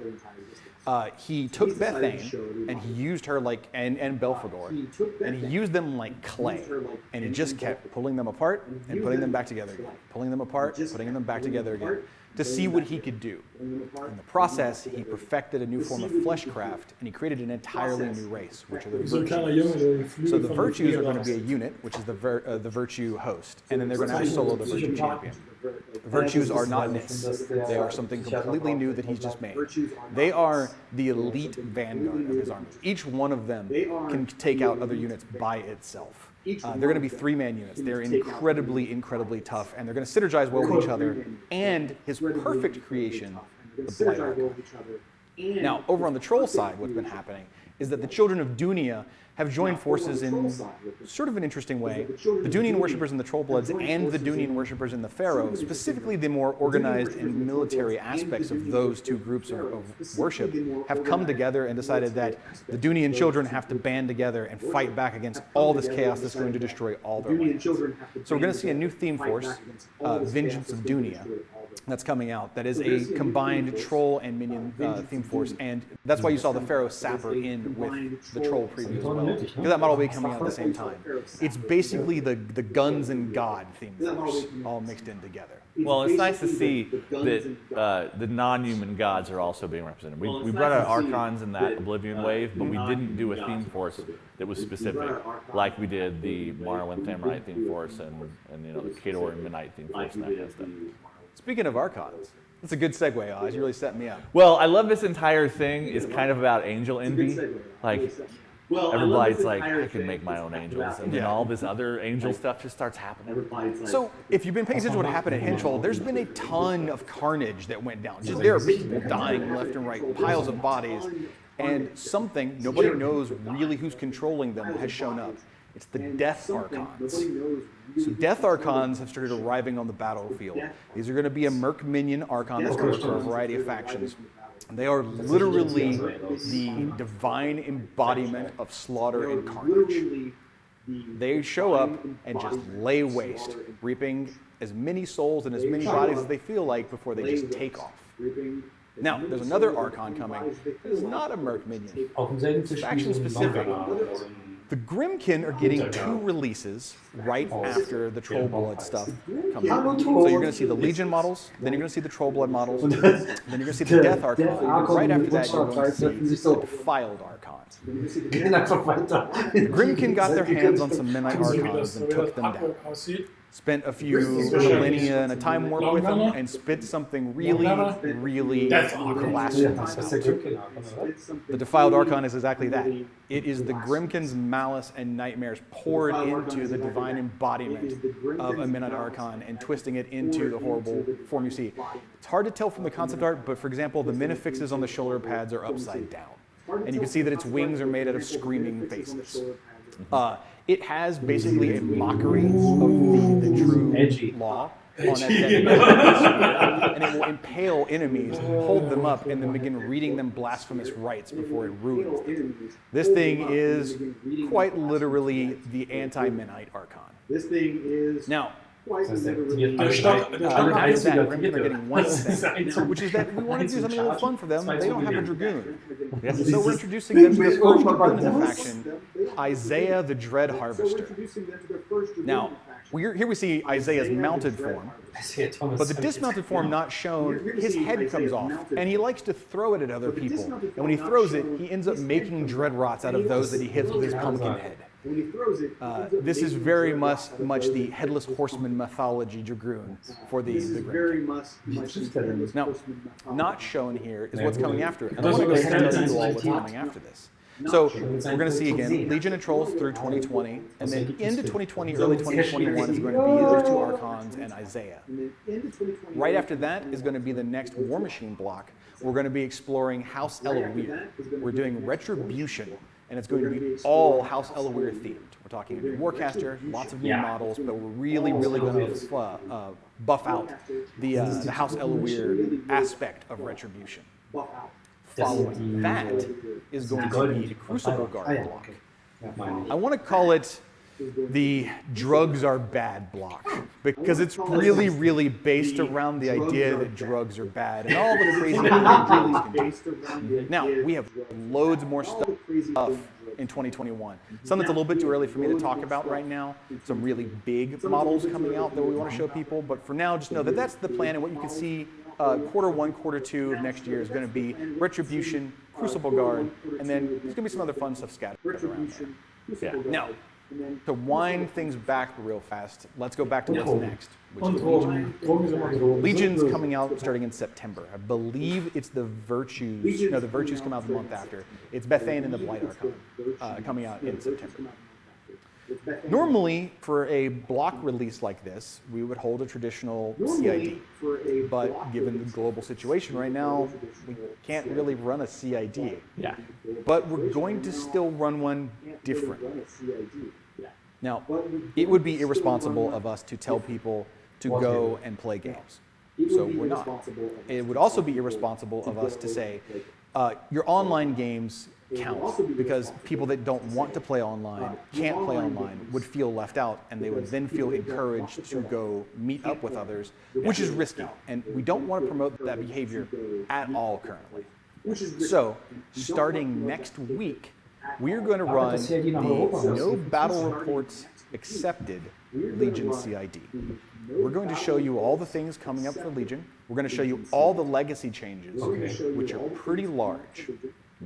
We're going to have you talk about things, discuss things, do list building, discuss the kind of list you would want to build, the strengths and weaknesses you see. Now, it's not ideal. We've always said the battle reports were the best way to get information. But we simply cannot promote people going and meeting up right now, especially with more cases on the rise. So this CID is probably going to run a little shorter than others, maybe a week, maybe 2 weeks, but you will get your chance to see everything, you will get your chance to provide feedback. And you're going to see not just these new block models, but you're going to see legacy changes such as Bethane 1, Krissa, 9 or 10 different war beasts, including like the Archangel and the Teraphim. And then in infantry and solos, we really focused in on the models in Children of the Dragon and Oracles. So you're going to see upgrades to the swordsmen, the archers, the legionnaires, the hexblades, all kinds of cool stuff like that. We feel that this is the safest way for everyone to be able to provide their feedback, where we're all on the same page, and we are not in any way encouraging someone to put themselves at risk. So keep an eye out. Next week, the CID is starting. We're shooting for Wednesday.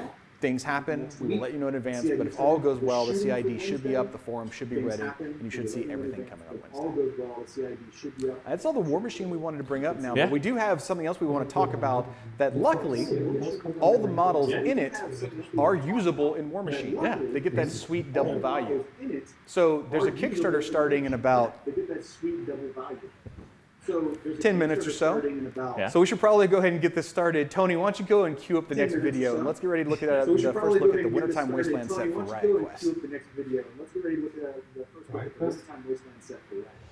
It's been a year since the cataclysm that shattered the Iron Kingdoms ended. Now this once fantastic realm of steam-powered sorcery is a smoking heap of second-hand scrap. And it just couldn't get any better. There's booty piled up everywhere. Huge mountains of riches, and there ain't a soul around to guard any of it. All you need is a crack scavenger crew and the right gear, and all this loot is yours for the taking. Well, that is, if you're badder, faster, and can wreck more face than all them other punk scavenger crews trying to jump your claim. Riot Quest is a fast-moving, highly unpredictable skirmish board game where your crew of heroes battle for loot against rival scavengers across a dynamic battlefield, constantly evolving scenario conditions. In the arena, your heroes can grab coins dropped by knocked out opponents, plunder pop-up treasure chests, and cash in on a multitude of bounties. And all that loot will be spent to buy riot gear, so you can get out your crew and get more loot. Oi, get them out of here! This is my video! Oh, even in this Kickstarter! Well, Boomhowler, how about we show them who is?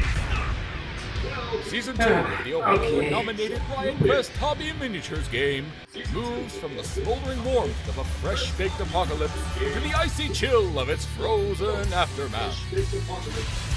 Wintertime Wasteland features an all-new starter box full of lovely loot. 5 brand new heroes form the core of your crew, with new bounty cards, treasure cards, face-melting riot gear for you to slap on your heroes, and a sweet new arena map where you can plunder your little hearts out. Wintertime Wasteland also brings with it a load of new heroes to expand your gameplay throughout the season, including the introduction of Tag Team Heroes. That's 2 heroes for the price of 1. Don't worry, it only feels like cheating. Did we say loads more heroes? We meant loads more. So cinch up your snow pants and hold on to your fuzzy hat. This is going to be a wild ride. Back this Kickstarter now and you'll be ransacking the Wintertime Wasteland by the holiday. Just back the Kickstarter, Der right? voll mit Cadeaus und Männer. Das war Boomhauer. Now, don't worry too much about pausing and screen capping all the heroes, because what we're going to do real fast is we're going to go through all 16 heroes in the Kickstarter, give you a little bit of background on who they are, tell you a little bit about how they work in Riot Quest, and tell you what they do in War Machine. But the first thing I want to do is show you the fully painted models that come in the starter set. So, ones that people knew about, Boomhowler the Destroyer rocking his Executioner axe. We'll talk about him more as a character here in a second when we get to his art afterwards, but just give everyone a look at this sweet paint job by Die Jordan. Puppe sieht schon geil aus. I like that he's basically carrying bits and pieces of everything. Yeah. You can't see it that well. You can see it better in the art, but past the handle of his axe, he's even got, I think, Severius's mask on his belt. Then we have Stone Cold Black Bella with her newfound friend Frostwing, rocking her telescoping whip and her big fuzzy cloak. Well, it's cold out there. We have Yuri the Hunter. We'll get to his backstory in a bit and why he looks like a bearded woodsman, but that is Yuri rocking a thorn bow. Also, I'm going to go and point this out now. If you'll notice, he's wearing a nice big fuzzy cloak. You can turn around. If you look at the back, it's Lug. And we'll just spin him back over. Then we have Sela. She's a toxic ice witch, which you'll have a really, really good look at her art here in a second. And finally, The best. Shivers, a baby Gorax. We'll talk about how he joined the crew and what's going on him with a second.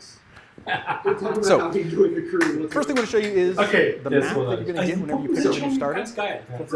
The Castle of the Dark Prince. Basically, the shattered upper floor of a once very popular Cadoran Umbrian ruler's castle. There's a throne there. There's a throne in there and everything. Like all of their Riot Quest, you're going to be able to get, the rules are basically exactly the same. If you know Riot Quest right now, or if you want to learn, you can go pick up the rule book that's available on riotquest.com. You'll know how to play. This map functions the same. This is definitely a starter level map. So whereas the whole Grinder and Temple Conflict went in stranger directions in terms of design, starter maps will usually just be more regular looking arenas.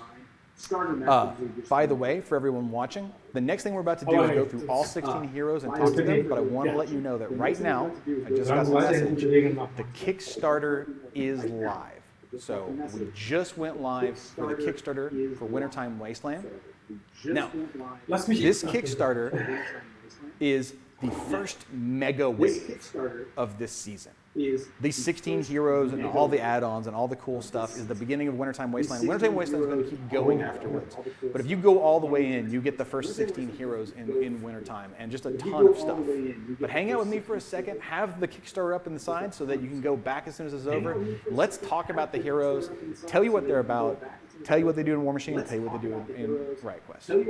So first up, as we mentioned, Ja, es ist schon so ein bisschen so. Also jetzt bei Riot Quest 16 Boomhowler the Destroyer. This is Boomhowler triumphant. This is Boomhowler after season 1, where he's had success. He's literally wearing the trophies of his opponents as armor.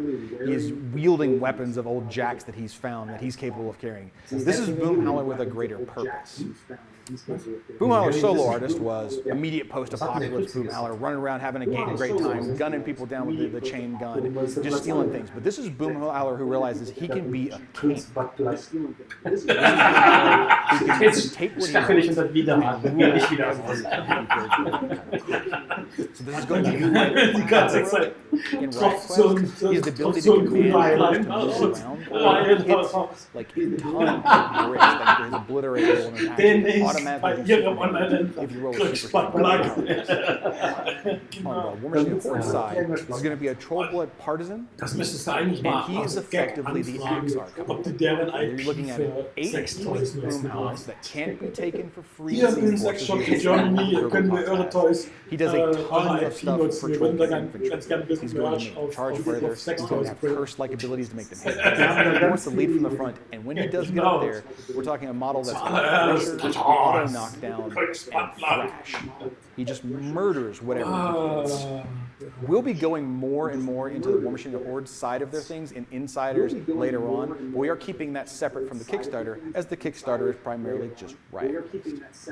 Over on the next model we want to show you is Shivers.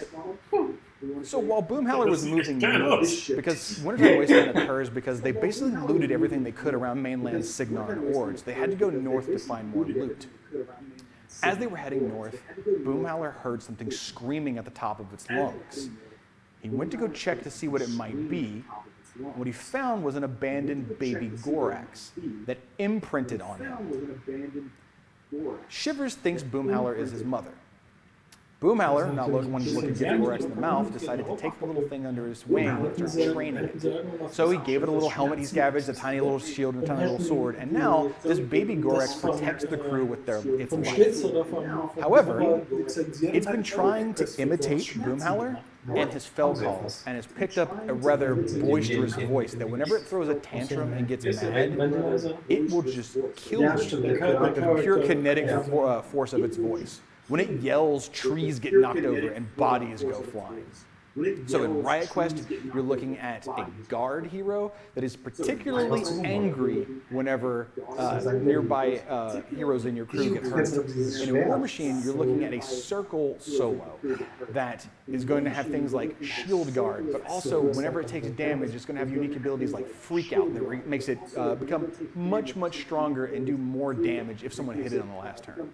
Much stronger. I love Shivers, by the way. I really hope we make. I hope we make a plushie. Best sculpt in the entire set. Yep. Let's go ahead and go through this next ones.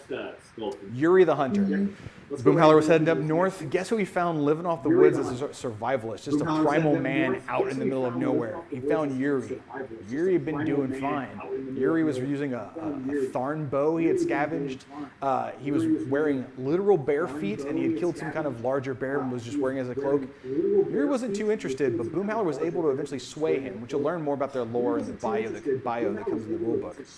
But Yuri is going to be a gunner-class hero that is super agile, real hit and run.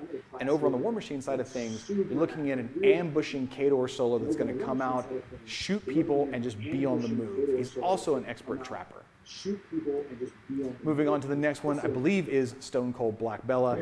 This is Bella, sort of in the same position as Boomhowler. She's really been flourishing since the apocalypse. She's found some really great things, such as her upgraded telescoping whip, and she made a new friend up north, which is her owl that she's managed to train, and that she keeps perched on her mechanical glove, and it's Frostwing. She's able to send him out to go snatch coins and other loot from places they can't get to, or just to harass enemies. So in Riot Quest, this is a rogue hero that has the unique ability that her ranged attack makes people drop any tokens they're holding. And on the War Machine side, she is a Merc Privateer Thamorite, like the original one, but far more deadly. She costs a little bit more, she has Call to Sacrifice on Sea Dogs, and she's able to attacking at ranged and melee. The fifth and final model that comes inside the box is Ysila. So Ysila has escaped, as she puts it, whatever the hell happened to Everblight. as she puts it. She will be in War Machine and Hordes a Legion solo, but in Riot Quest, she has gotten away and come south, where she ran into Boomhowler. She doesn't really remember what's going on, what happened up north, what happened with Everblight. All we know is that she's got a really bad attitude. She's kind of the Debbie Downer of the group. Every time somebody's really happy about things, she'd be like, they're like, oh, look at all the loot we found. And she'd be like, yeah, I guess that's better than having people or parents. And everyone's kind of like, Ysilla. She has a really toxic attitude, which matches her toxic ice magic that she uses. She is a Nis sorceress who uses, like I said, the power of winter, but it's been polluted and corrupted in some way. And you are going to see her in the upcoming Legion CID for War Machine. So let's move on to the rest of the heroes not in the starter. And we're going to rapid fire through them. Bulkhead. Second best hero. Second best hero. Second best hero. Bulkhead. Bulkhead's a Man-O-War breacher. He has a giant riot shield and a sawed-off saw cannon. He likes to lead the group from the front, smash through things, and keep everyone behind him. The War Machine and Horde side, you're looking at a new Khador Man-O-War solo who's all about bulldozing and slamming into people and then shooting them point blank in the face afterwards. For Riot Quest, you're looking at a guard who has some of the best defensive stats and can help really keep everyone safe and smash other heroes around the Gudrun the Wasted. Gudrun got drunk and slept through the apocalypse. As you would expect. He woke up and he kind of thinks it was his fault. He's not sure what happened, but he has sworn off the booze. He has gone sober. He is dealing with a post-apocalyptic hangover.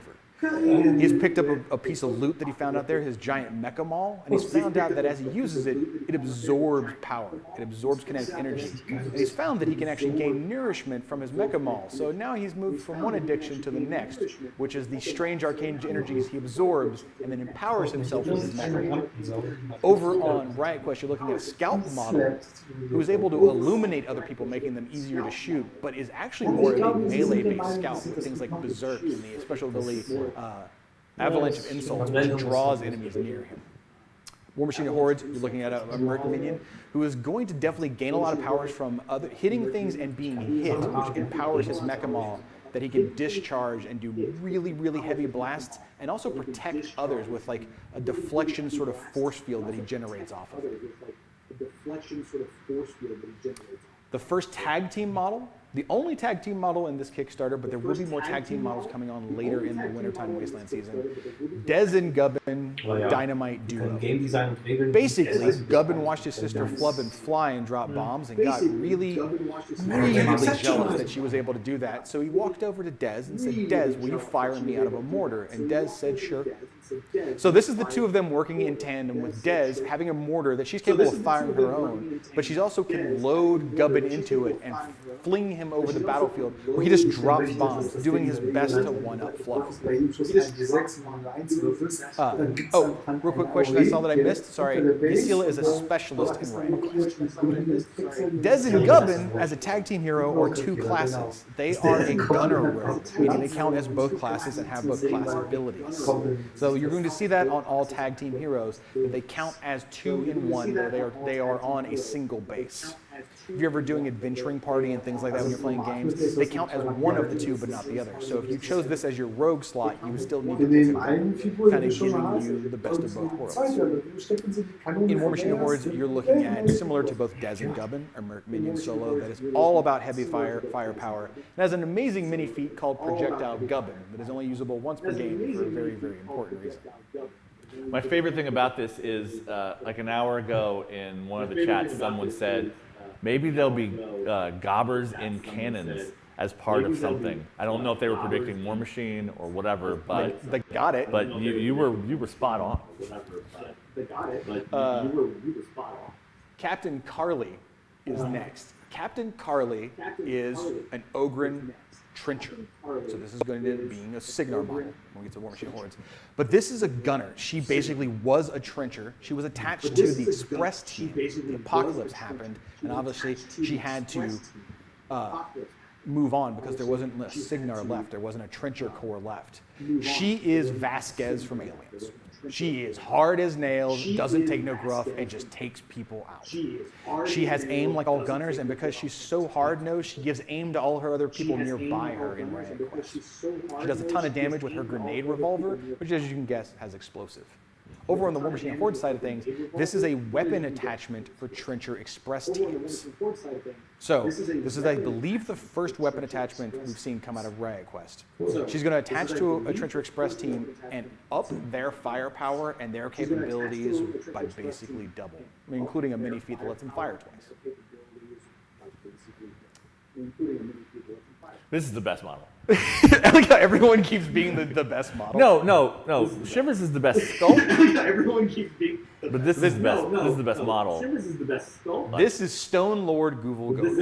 This is one of the Stone Lords of Rule, one of the rulers of Rule, but now he is a king with no kingdom left to rule. Rule has gone bye-bye post-apocalypse, so he's come down from the mountains and he is just looking to make his way. As we see, he's wielding twin royal hammers. This is a fighter model and also the only Speed 3 model in all of Riot Quest. The main reason being he hits like a truck and he has the highest defensive stats, I think, of any small-based model in Riot Quest, rocking a 4-8 as his base defense. And just baseline rapid strike so he can make 2 attacks a turn. As a fighter, if you can get him up next to someone, especially if you give him gear that makes him faster, he just does an absolute load of damage.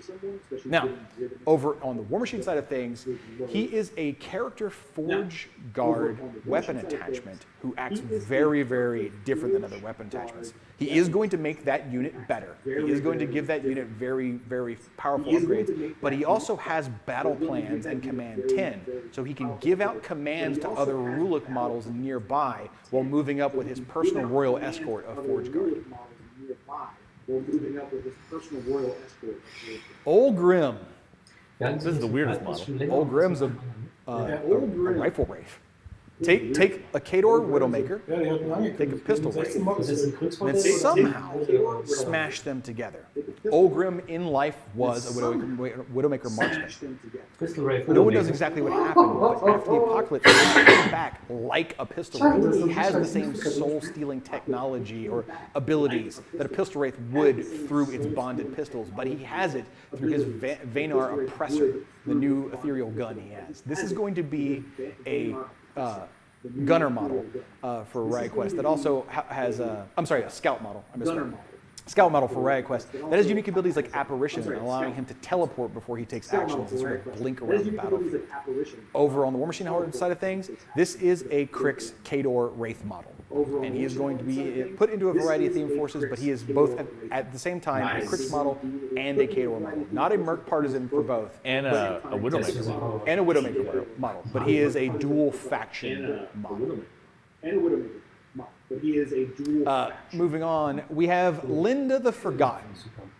So, in the Riot Quest timeline, basically the Infernal Rapture happened, the claiming occurred, they got all their souls, and they left. Linda was an Infernal cultist. You can still see she's wearing her mask. And she was supposed to be there. She was supposed to get taken away, but they forgot her. So now Linda's been left behind, and she went to all her local cult sites and just started grabbing everything. She's a walking hoarder. If you check out her outfit, there's going to be a lot of objects you might recognize hidden amongst her outfit. She wanders sort of like a traveling merchant, taking what she wants, trading it for little bits, but also just hoarding all sorts of dark power. In Riot Quest, she's a specialist who has some truly unique rules, like the rule Hoarder that says when she gets knocked out, you can equip another model in your crew for free, just immediately. Over on the War Machine side of things, she's an Inferno Solo who has this enormous menu of artifacts that she's collected that just do all sorts of weird things. Just imagine someone went to the Magic Museum and stole everything and was running around with it. It was like, I'll blow on this horn, what does it do? I'll put this mask on, what does it do? I'll break this talisman, what does it do? She has a wide variety of uses throughout an Infernal army.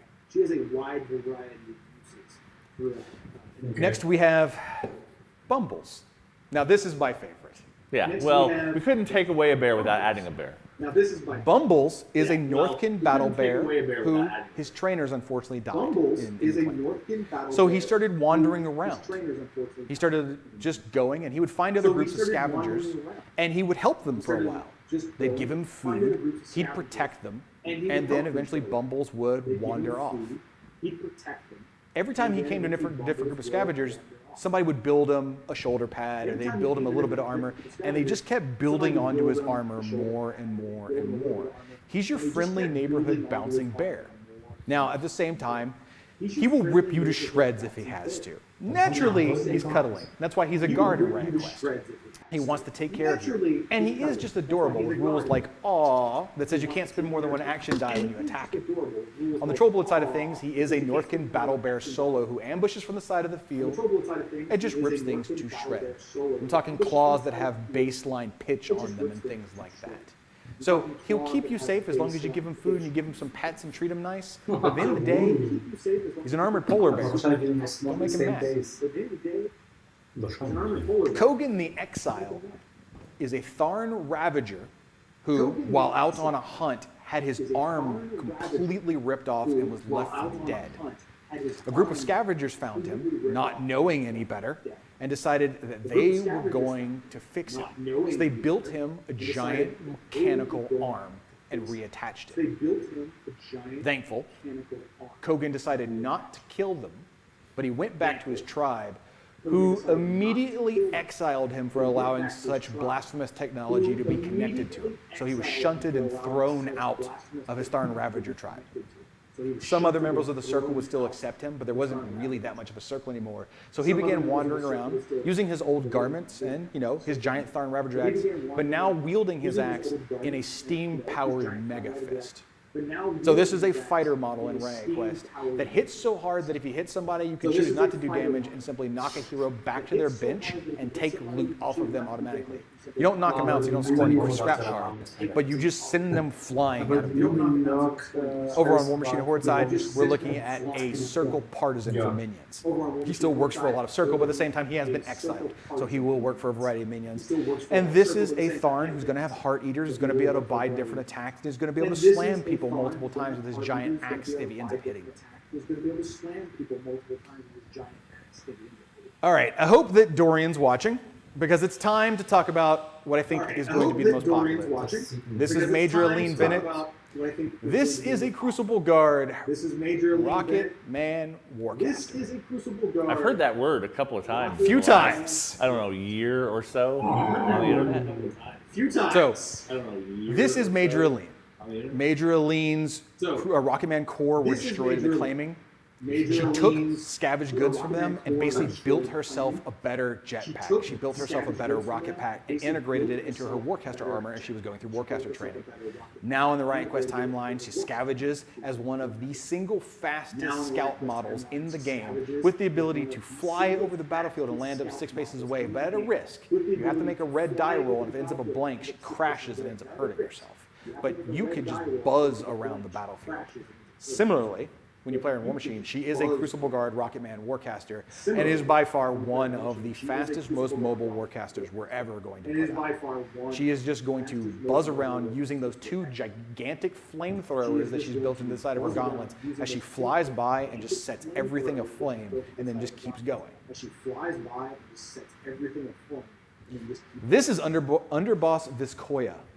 Underboss Viscoya was a Kiazi underboss. In the Riot Quest timeline, only a few of the Kiazi made it out, but he's still looking to get loot and live a life of luxury. So he's become the ultimate B&E expert, using his bladed crowbar and his zipline gun. He runs around pulling off heists that only like Lord Azazello could try to get off. He's going to be a rogue class model in Riot Quest who is exceptionally good at getting the best loot out of treasure chests, and has an ability that if he shoots you with his zipline gun, you can then pull him over and place him next to that model, and then keep moving if you want to. On the War Machine Horde side of things, this is going to be a partisan Khador mercenary model, just like all other Kiazi are.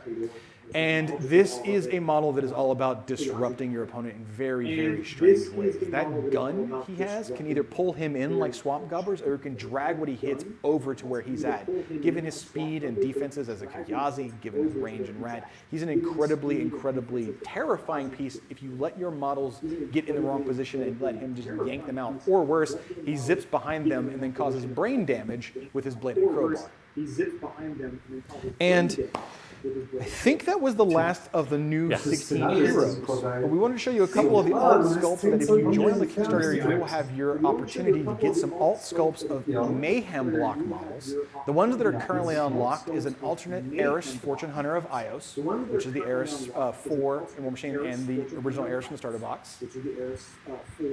Next would be the sort of icy themed Bamfist, or Balthazar Bamfist. Yeah, it needs a fuzzy hat to keep his head warm. Yeah, you know, because that top hat's not covered. And then I believe the last one we have is the alternate Gorman the Mad. Also, his gun looks a little bit more like a snowblower in this one, and then he's got the fuzzy sort of Russian hat. There was a mini crate model I believe we missed, by the way, the mini crate announcement. And I guess this is as good a time as any to mention it since we're on Riot Quest stuff. Yeah. We forgot to mention Flugwug Hero We Deserve. We'll let that stand by itself. I don't think you have to say anything else. I don't really one. need to say that. Yeah, I don't think you have to say anything else. So, the Kickstarter is live right now. There's going to be multiple pledges. There's retailer pledges. If you want to just get the starter, if you want to get the starter and a few heroes, if you want to get this starter and last season's starter, if you want to pick and choose your individual add-ons, and there's going to be a ton of stretch goals, new things that if we unlock, we'll get to add to the starter, new gear cards, all kinds of really great ways to make this an even better starter than the first one is for whenever it launches. So definitely go check us out at Kickstarter under the Wintertime Wasteland project.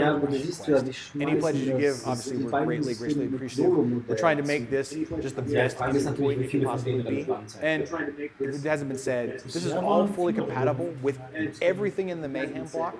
So for all the growing and constantly growing Riot Quest community, this just adds on, and eventually the organized play and events for Riot Quest will be seasonal. We'll say these seasons are standard, and then everything you want to play is sort of the old school, using the gun, giving a good jumping on point for new players. This right here, this new Kickstarter, is a great jumping on point for new players. Or if you just want some really, really sweet models, you've got your choice of up to 60 different models. Nothing's going to beat Bumbles, though. Right? I don't know. Let's just be honest. I don't know. There's a dwarf and a manimal in this set. And there is. The dwarf is almost a manimal. I know. Shivers is kind of up there, too. And Shivers is the best sculpt because he's just a tiny little fuzzy thing screaming. So, we've gone almost an hour and a half now. Everybody, thank you for joining us for the keynote. We hope you saw stuff that got you really excited. We hope you're as excited as we are about all the projects we're working on. Obviously, we have more and more news coming in the future about all these different game systems. We'll be doing to our regular insiders on privateerpress.com. Check us on Facebook, check us on Twitter. We hope to be back to regular streams soon, as soon as life gets a little bit more normal. We can do that. Yeah. We'll see you War Machine Horde players next week on the Legion CID. We'll have more information posted online about that soon. Until next time, everybody, be safe, take it easy. Check out that Kickstarter. Have fun. We hope you love it. Ja klar, das hätte jetzt erscheint zum Lock-and-Load mit Warcaster richtig krass den Kickoff. Ja, auf dem Design mit der ersten Linie und allem. Und da bin ich nicht überrascht, dass denen quasi die Energie und die Zeit fehlt, um noch bei War Machine quasi was ganz Großes, neues Fass aufzumachen. Ja. Ich weiß halt nicht, ob die sich nicht vielleicht ein bisschen zu sehr auf andere Sachen konzentrieren? Nee, anders ausgedrückt, einfach die Butter zu dünn aufs Brot schmieren. Das, ja. Dass die einfach sich zu weit ausbreiten. Und, und die sind halt keine große Firma. Ich weiß nicht, wie viele Leute die sind, aber das ist kein großer Verein. So, und dass die einfach, hier Riot Quest und dann Warcaster, aber es machen alles dieselben Leute. Ja. So, der Hungerford scheint bei, läuft der Stream noch, oder? Ja. Okay. Der Hungerford scheint bei Riot Quest im Lead zu sein. Der Schoonover, also der andere Typ, war bei Monster Apocalypse im Lead. In Warcaster sind sie beide irgendwie mit drin. Und der Soul ist in War Machine halt. Ja, und dann hast du noch halt War Machine und dann ist halt, ja. Und dann hast du halt, dann ist es klar, dass irgendwas hinten überfällt. Und Ja. vielleicht haben sie halt bei War Machine auch einfach den Punkt erreicht, wo sie jetzt erstmal, und das könnten wir auch eigentlich sagen, einfach wirklich noch ein Jahr oder so einfach auf dem Niveau weitermachen, bis dann dort irgendwie der nächste große Schritt kommt. Aber das könnten sie echt mal irgendwie klar machen. Naja, ich glaube nicht, dass sie sich das leisten können, das so konkret zu sagen, aber es ist natürlich schon übersättigt, War Machine. Warcaster ist gerade super frisch. Riot Quest kannst du halt mit relativ wenig Aufwand gut Kohle machen mit. Aber du haust halt ein paar Modelle raus, Ja, klar. ne? Und das sind halt Einzelmodelle. Monpok ist jetzt kein kompetitives Turnierspiel oder so, aber das funktioniert für die in den Staaten als Casual Game. Das verkauft sich auch. Das ist beliebt. Ich glaube aber auch, dass das Problem ist, die haben jetzt so viele Produktlinien, dass wenn du so ein Keynote machst und du hast so viele verschiedene Produktlinien und du willst keine Produktlinie sagen, ja, ihr seid unwichtig. Ne? Also du willst ja vermeiden zu sagen, Nein, aber Monster Apocalypse ist nicht international wichtig. in meinem Kopf spielt sich halt so immer so ein Vergleich zu irgendwelchen großen Tech-Keynotes ab. Ja? Wenn jetzt irgendwie Apple das neue Ding ankündigt. Wenn Apple jetzt meinetwegen letztens war die WWDC, ja, dann haben die halt was angekündigt, aber die haben nicht zu jeder Produktlinie was gesagt. Ja, oder wenn Google, wer auch immer. Also viel hängt auch einfach an deren Präsentationsart. Die Produkte an sich und die Produktlinien sind okay, die kriegen es nur einfach nicht hin, das in der Keynote vernünftig rüberzubringen. Ich glaube auch, dass es viel sinnvoller wäre, diese ganze Präsentation etwas weiterflächiger zu machen, aber auch wirklich Leute zu holen, wo man sagt, ja, wir holen uns einen Monster-Apocalypse-Typen, der kriegt eine Stunde. Ja. Wir holen uns einen Typen für Wild Quest, wir machen War Machine. Und dann macht man viel mehr daraus. Ja? Entweder das oder du verbesserst das nicht so sehr, indem du es ein bisschen komprimierst. Wenn du tatsächlich eine Keynote hast, dann gehst du nicht jede Pups-Figur durch, sondern du sagst, wir haben 16 Figuren, hier sind die besten 5 Artworks. Auf der Riot Quest Website könnt ihr euch alles dazu durchlesen. Ja, Ja. Aber wir gehen jetzt nicht, also die Sache ist, also die Wertigkeit einer Videominute, sage ich mal, in so einer Keynote, in so einem Keynote-Stream, wenn du in einer Minute entweder die neue nächste War Machine Faction ankündigst oder lang und breit eine Riot Quest Mini durchsprichst. Es ist dieselbe Zeit, Ja. aber die Wertigkeit ist unterschiedlich. Aber daran sehen wir ja, die War Machine hat gerade keine Wertigkeit. Ich meine das anders. Ich meine das halt insofern, dass sie einfach nicht vorher im Kopf durchgehen, okay, wie viel Zeit werden wir mit Riot Quest verbringen? Wie viel Zeit werden wir mit Warcaster verbringen? Wo wollen wir die Spitzen setzen? Wo wollen wir sozusagen den Klimax, den Spannungsbogen? Also es ist rein die Präsentationstechnik, es ist noch nicht mal die Inhalte. Weil die Inhalte sind ja auch weiterhin cool. Auch die Riot Quest-Figuren sehen alle witzig aus. Ich kann mir auch vorstellen, dass es im Hintergrund irgendjemand gibt, der genauso wie du sagt, Leute, das sollten wir so und so machen, wir setzen uns mal 5 Minuten. Aber ja, warte, der Typ kommt da an, der Alex kommt da an und versucht mit denen so zu reden und die nehmen seine Notizen und sagen, wir machen das schon, Junge, wir machen das schon seit 10 Jahren. Ja. Und gehen weg und lassen den Ich will jetzt dann nicht zu negativ über die reden, weil die Sachen, wie gesagt, die Sachen sind alle cool.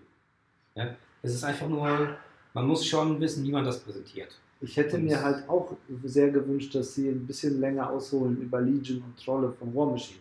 Weil ich glaube schon, dass umsatztechnisch War Machine Hordes das Zugpferd ist. Da haben wir keinen Einblick, aber der Punkt ist halt auch, wäre die Keynote genauso abgelaufen, wenn das eine Präsenz-Lock-and-Load gewesen wäre. Ganz sicher nicht. Oder hätten sie beispielsweise die Riot Quest, hätten einmal nur die Artworks kurz durchlaufen lassen und hätten die Detailsachen dann in eine spätere Session in irgendeinem Panel ausgenommen. Also fühlte sich das nämlich an. Ja. Die haben ein Panel an eine Keynote-Präsentation dran gehangen. Ja. Und zwischen dem Panel und der Keynote waren ein paar Trailer. Das vermischen die zu stark und die verwässern im Endeffekt ihre eigene Message mit zu viel Details und die schätzen die Wertigkeit einer Sendeminute im Endeffekt unterschiedlich ein. Teilweise nicht hoch genug. Ja. Und was sie eigentlich machen sollten, ist einsehen, dass der Hungerford-Experte für Riot Quest ist, weil er das wahrscheinlich im Lead verantwortet, dass der Shownover-Experte für Monpok ist, war das im Lead verantwortet, aber dass die dann nicht die Leute sein sollten, die große Ankündigungen machen. Die brauchen eine Rampensau, die sich für das Ding hättest du eigentlich in 20 Minuten eine Keynote machen können. Hier kommt das Geiles, hier kommt das Geiles. Ja. Und im Anschluss an diese Keynote findet ihr auf unserem YouTube-Channel Deep Dives in Riot Quest, die können dann vom Hammerford gemacht werden. Genau. In Monpok, die können dann also die Panels. So, und einfach Du aber brauchst dann so einen Steve Jobs-Typen, der Genau. sich da vorne hinstellt und mit ein paar kurzen, stichhaltigen Sätzen dir das so darstellt, als wäre das Geilste ever. Und, Ja. aber die haben und nicht zu viele Details erzählt. vor allem. Und die haben im Moment in der Firma haben die niemand. Auch der Boss von denen ist nicht das. Sowas müssten die sich eigentlich extern einkaufen. Und wenn sie irgendeine... Ja, aber du merkst ja auch, dass die da sparen. Die sparen ja auch an den Sprechern, weil du merkst ja auch, dass das Ja. Leute aus dem Büro sind, die, hey, kannst du einen schottischen Akzent? Alles klar, red das in die Kamera. Gut, Ja, klar. das Mikro. Ich meine, auf der anderen Seite, im Zweifelsfall, die Firma ist halt nicht so groß und die ist halt Ja. nicht so Ja. reich, um sich dann irgendwie teure externe Sprecher zu leisten. Aber Aber auch da sage ich, die hätten genauso in den Texten einen Deep Dive zum Beispiel auch bei Trolle machen können. Also ich verstehe den Fokus nicht so ganz, ja. Ich habe jetzt selber als Fan von der Faction jetzt gerade jetzt in Erinnerung, ja, super heftig General. Naja, aber und die Sache ist aber, ja. für Trolle und Legion kommt ein CID, deswegen können sie ja keinen Regel-Deep Dive machen. Weil die Ja, Regeln aber sich ja du alle kannst- nochmal ändern werden. kannst Bei trotzdem Riot Quest das- stehen die Regeln ja fest. Du kannst aber trotzdem noch eine Minute über den Fluff reden. Die haben über, Ja. ne, also die haben irgendwas über die Vengeance of Dunya. Ja, Mhm. das ist auch wieder so ein Abklatsch, wo das mich nervt in der Hinsicht ist. Vengeance ist schon besetzt. Ne? Retribution. So im Grunde. Oder- Ja, Oder was natürlich auch sein kann, ist, dass die einfach, dass sie an der Stelle aus irgendeinem Grund entschieden haben, hey, das wäre normalerweise ein Panel, wo wir nochmal Deep Dives auch im Fluff in diese beiden Fraktionen reinmachen und würden. so gesehen, wenn, wir Und das jetzt, haben sie weggelassen auf einmal. wenn sie jetzt gesagt hätten, pass mal auf Leute, wir machen jetzt 1,5 Stunden, oder wie lange hat das gedauert? Ja, 1,5 Stunden. 1,5 Stunden eine komprimierte Videozusammenfassung von unserem Lock-and-Load-Inhalt. Ja. Was wir normalerweise an 3 Tagen rausgehauen hätten. Ja. In Panels, in Keynotes und bei allem was halt nicht gibt.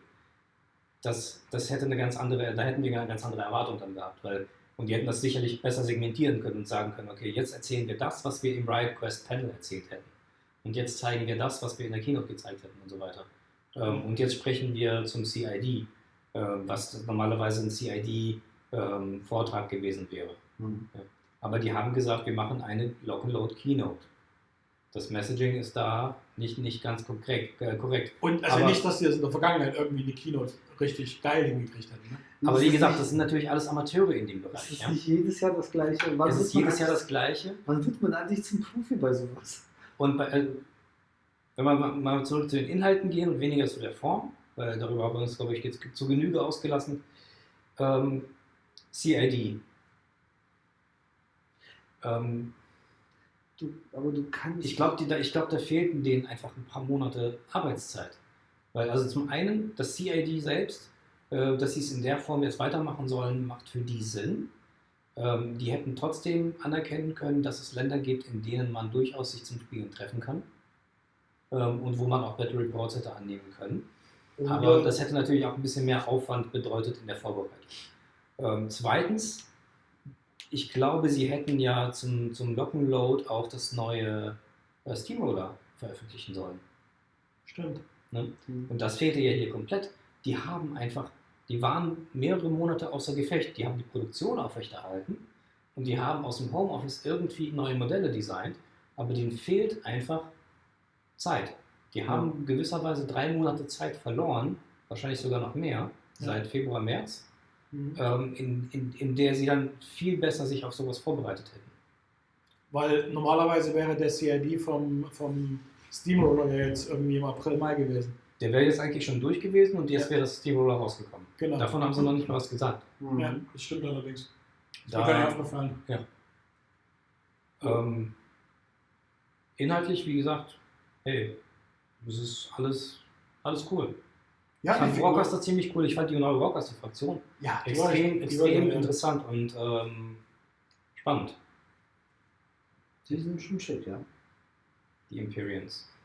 Auch die Vehikel für Warcaster. Ja, Da bin ich mal gespannt, ob das, weil das waren Light Vehicles, also wird es auch noch Heavy Vehicles geben irgendwann. Es wird auch Transports geben und sowas. Ja.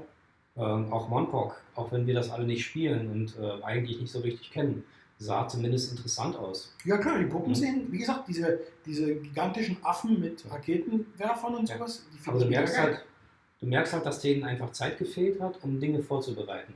Die haben eigentlich vor 2 Jahren gekündigt, es wird jedes Jahr eine neue Mini-Faction für War Machine geben.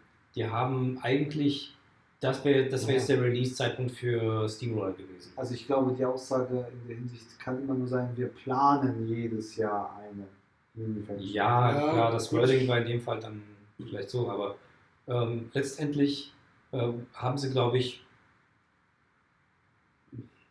Leute, die es gemacht haben, hätten es, glaube ich, nicht besser hingekriegt, sagen wir es mal so. Ich Und glaube, das ist einfach weiterhin der Trugschluss, nochmal das Schlusswort von mir. Der Trugschluss ist immer, um dazu neigen, wir gerade als Männer ja immer besonders sehr, zu denken, wir können Sache A gut, also können wir auch Sachen B bis Z super. Ja. Ich glaube aber auch, dass auch ein Problem bei denen ist halt, dass die auf der einen Seite mittlerweile groß genug sind, um ihre Produktlinie so weit auszuweiten, dass die halt einen Monpok, einen Riot Quest, einen Warcaster und War Machine haben. Auf der anderen Seite aber mit dem ganzen Konstrukt nicht genug Kohle machen, um ihre Belegschaft auch noch so weit auszuweiten, damit jede Produktlinie auch vernünftig gestafft ist. Und damit sorgst du dafür, dass halt die beiden Jungs auch inhaltlich sehr, sehr viel an allen Produktlinien beteiligt sind. Und denen hängt total viel und die sind doch gleichzeitig die Gesichter. Genau. Und das ist halt echt so das Ding, dass die auf der einen Seite, klar, ist cool, wenn die jetzt mehrere Produktlinien haben und unterschiedliche Leute ansprechen und sowas. Auf der anderen Seite ist es halt alles noch eine Nischengeschichte, dass sie damit nicht irgendwie ein Wizards of the Coast werden oder ein Hasbro oder sonst was, wo sie dann halt den auch personalmäßig so aufstocken könnten, dass sie dann halt ganze Departments für die ganze Abteilungen für die einzelnen für PR und sowas, für die einzelnen Spiele haben und für PR und sowas, wo du eine einfache PR-Abteilung oder eine Marketing-Abteilung den ganzen Kram übernehmen würde und irgendeinen lokalen Stand-Up-Comedian nehmen würde, dem sagt, hier, das erzählst du, wo du einfach weißt, der kann präsentieren, der kann sich vorne hinstellen, die Leute ein bisschen begeistern. Du kannst aber auch aus der Fanbase, wenn du irgendwie einen bekannten oder einen halbwegs erfolgreichen Streamer hast, der vernünftig reden kann. Ja, irgendwie sowas. Also, Private Press, falls ihr uns hört, ne, wir stehen zur Verfügung. Wir sprechen auf Englisch. We can also do it in English. Yes. Genau. We speak English very well. Our English is not very good, but our German is not very better. Okay, das hört sich nach einem verdammt guten Schlusswort an. Danke fürs Zugucken. Danke fürs Zugucken und bis zum nächsten Mal. Tschüss. Nur für euch haben wir uns Hosen angezogen. Genau. Echt wahr. Mir ist auch was aufgefallen, dass die Leute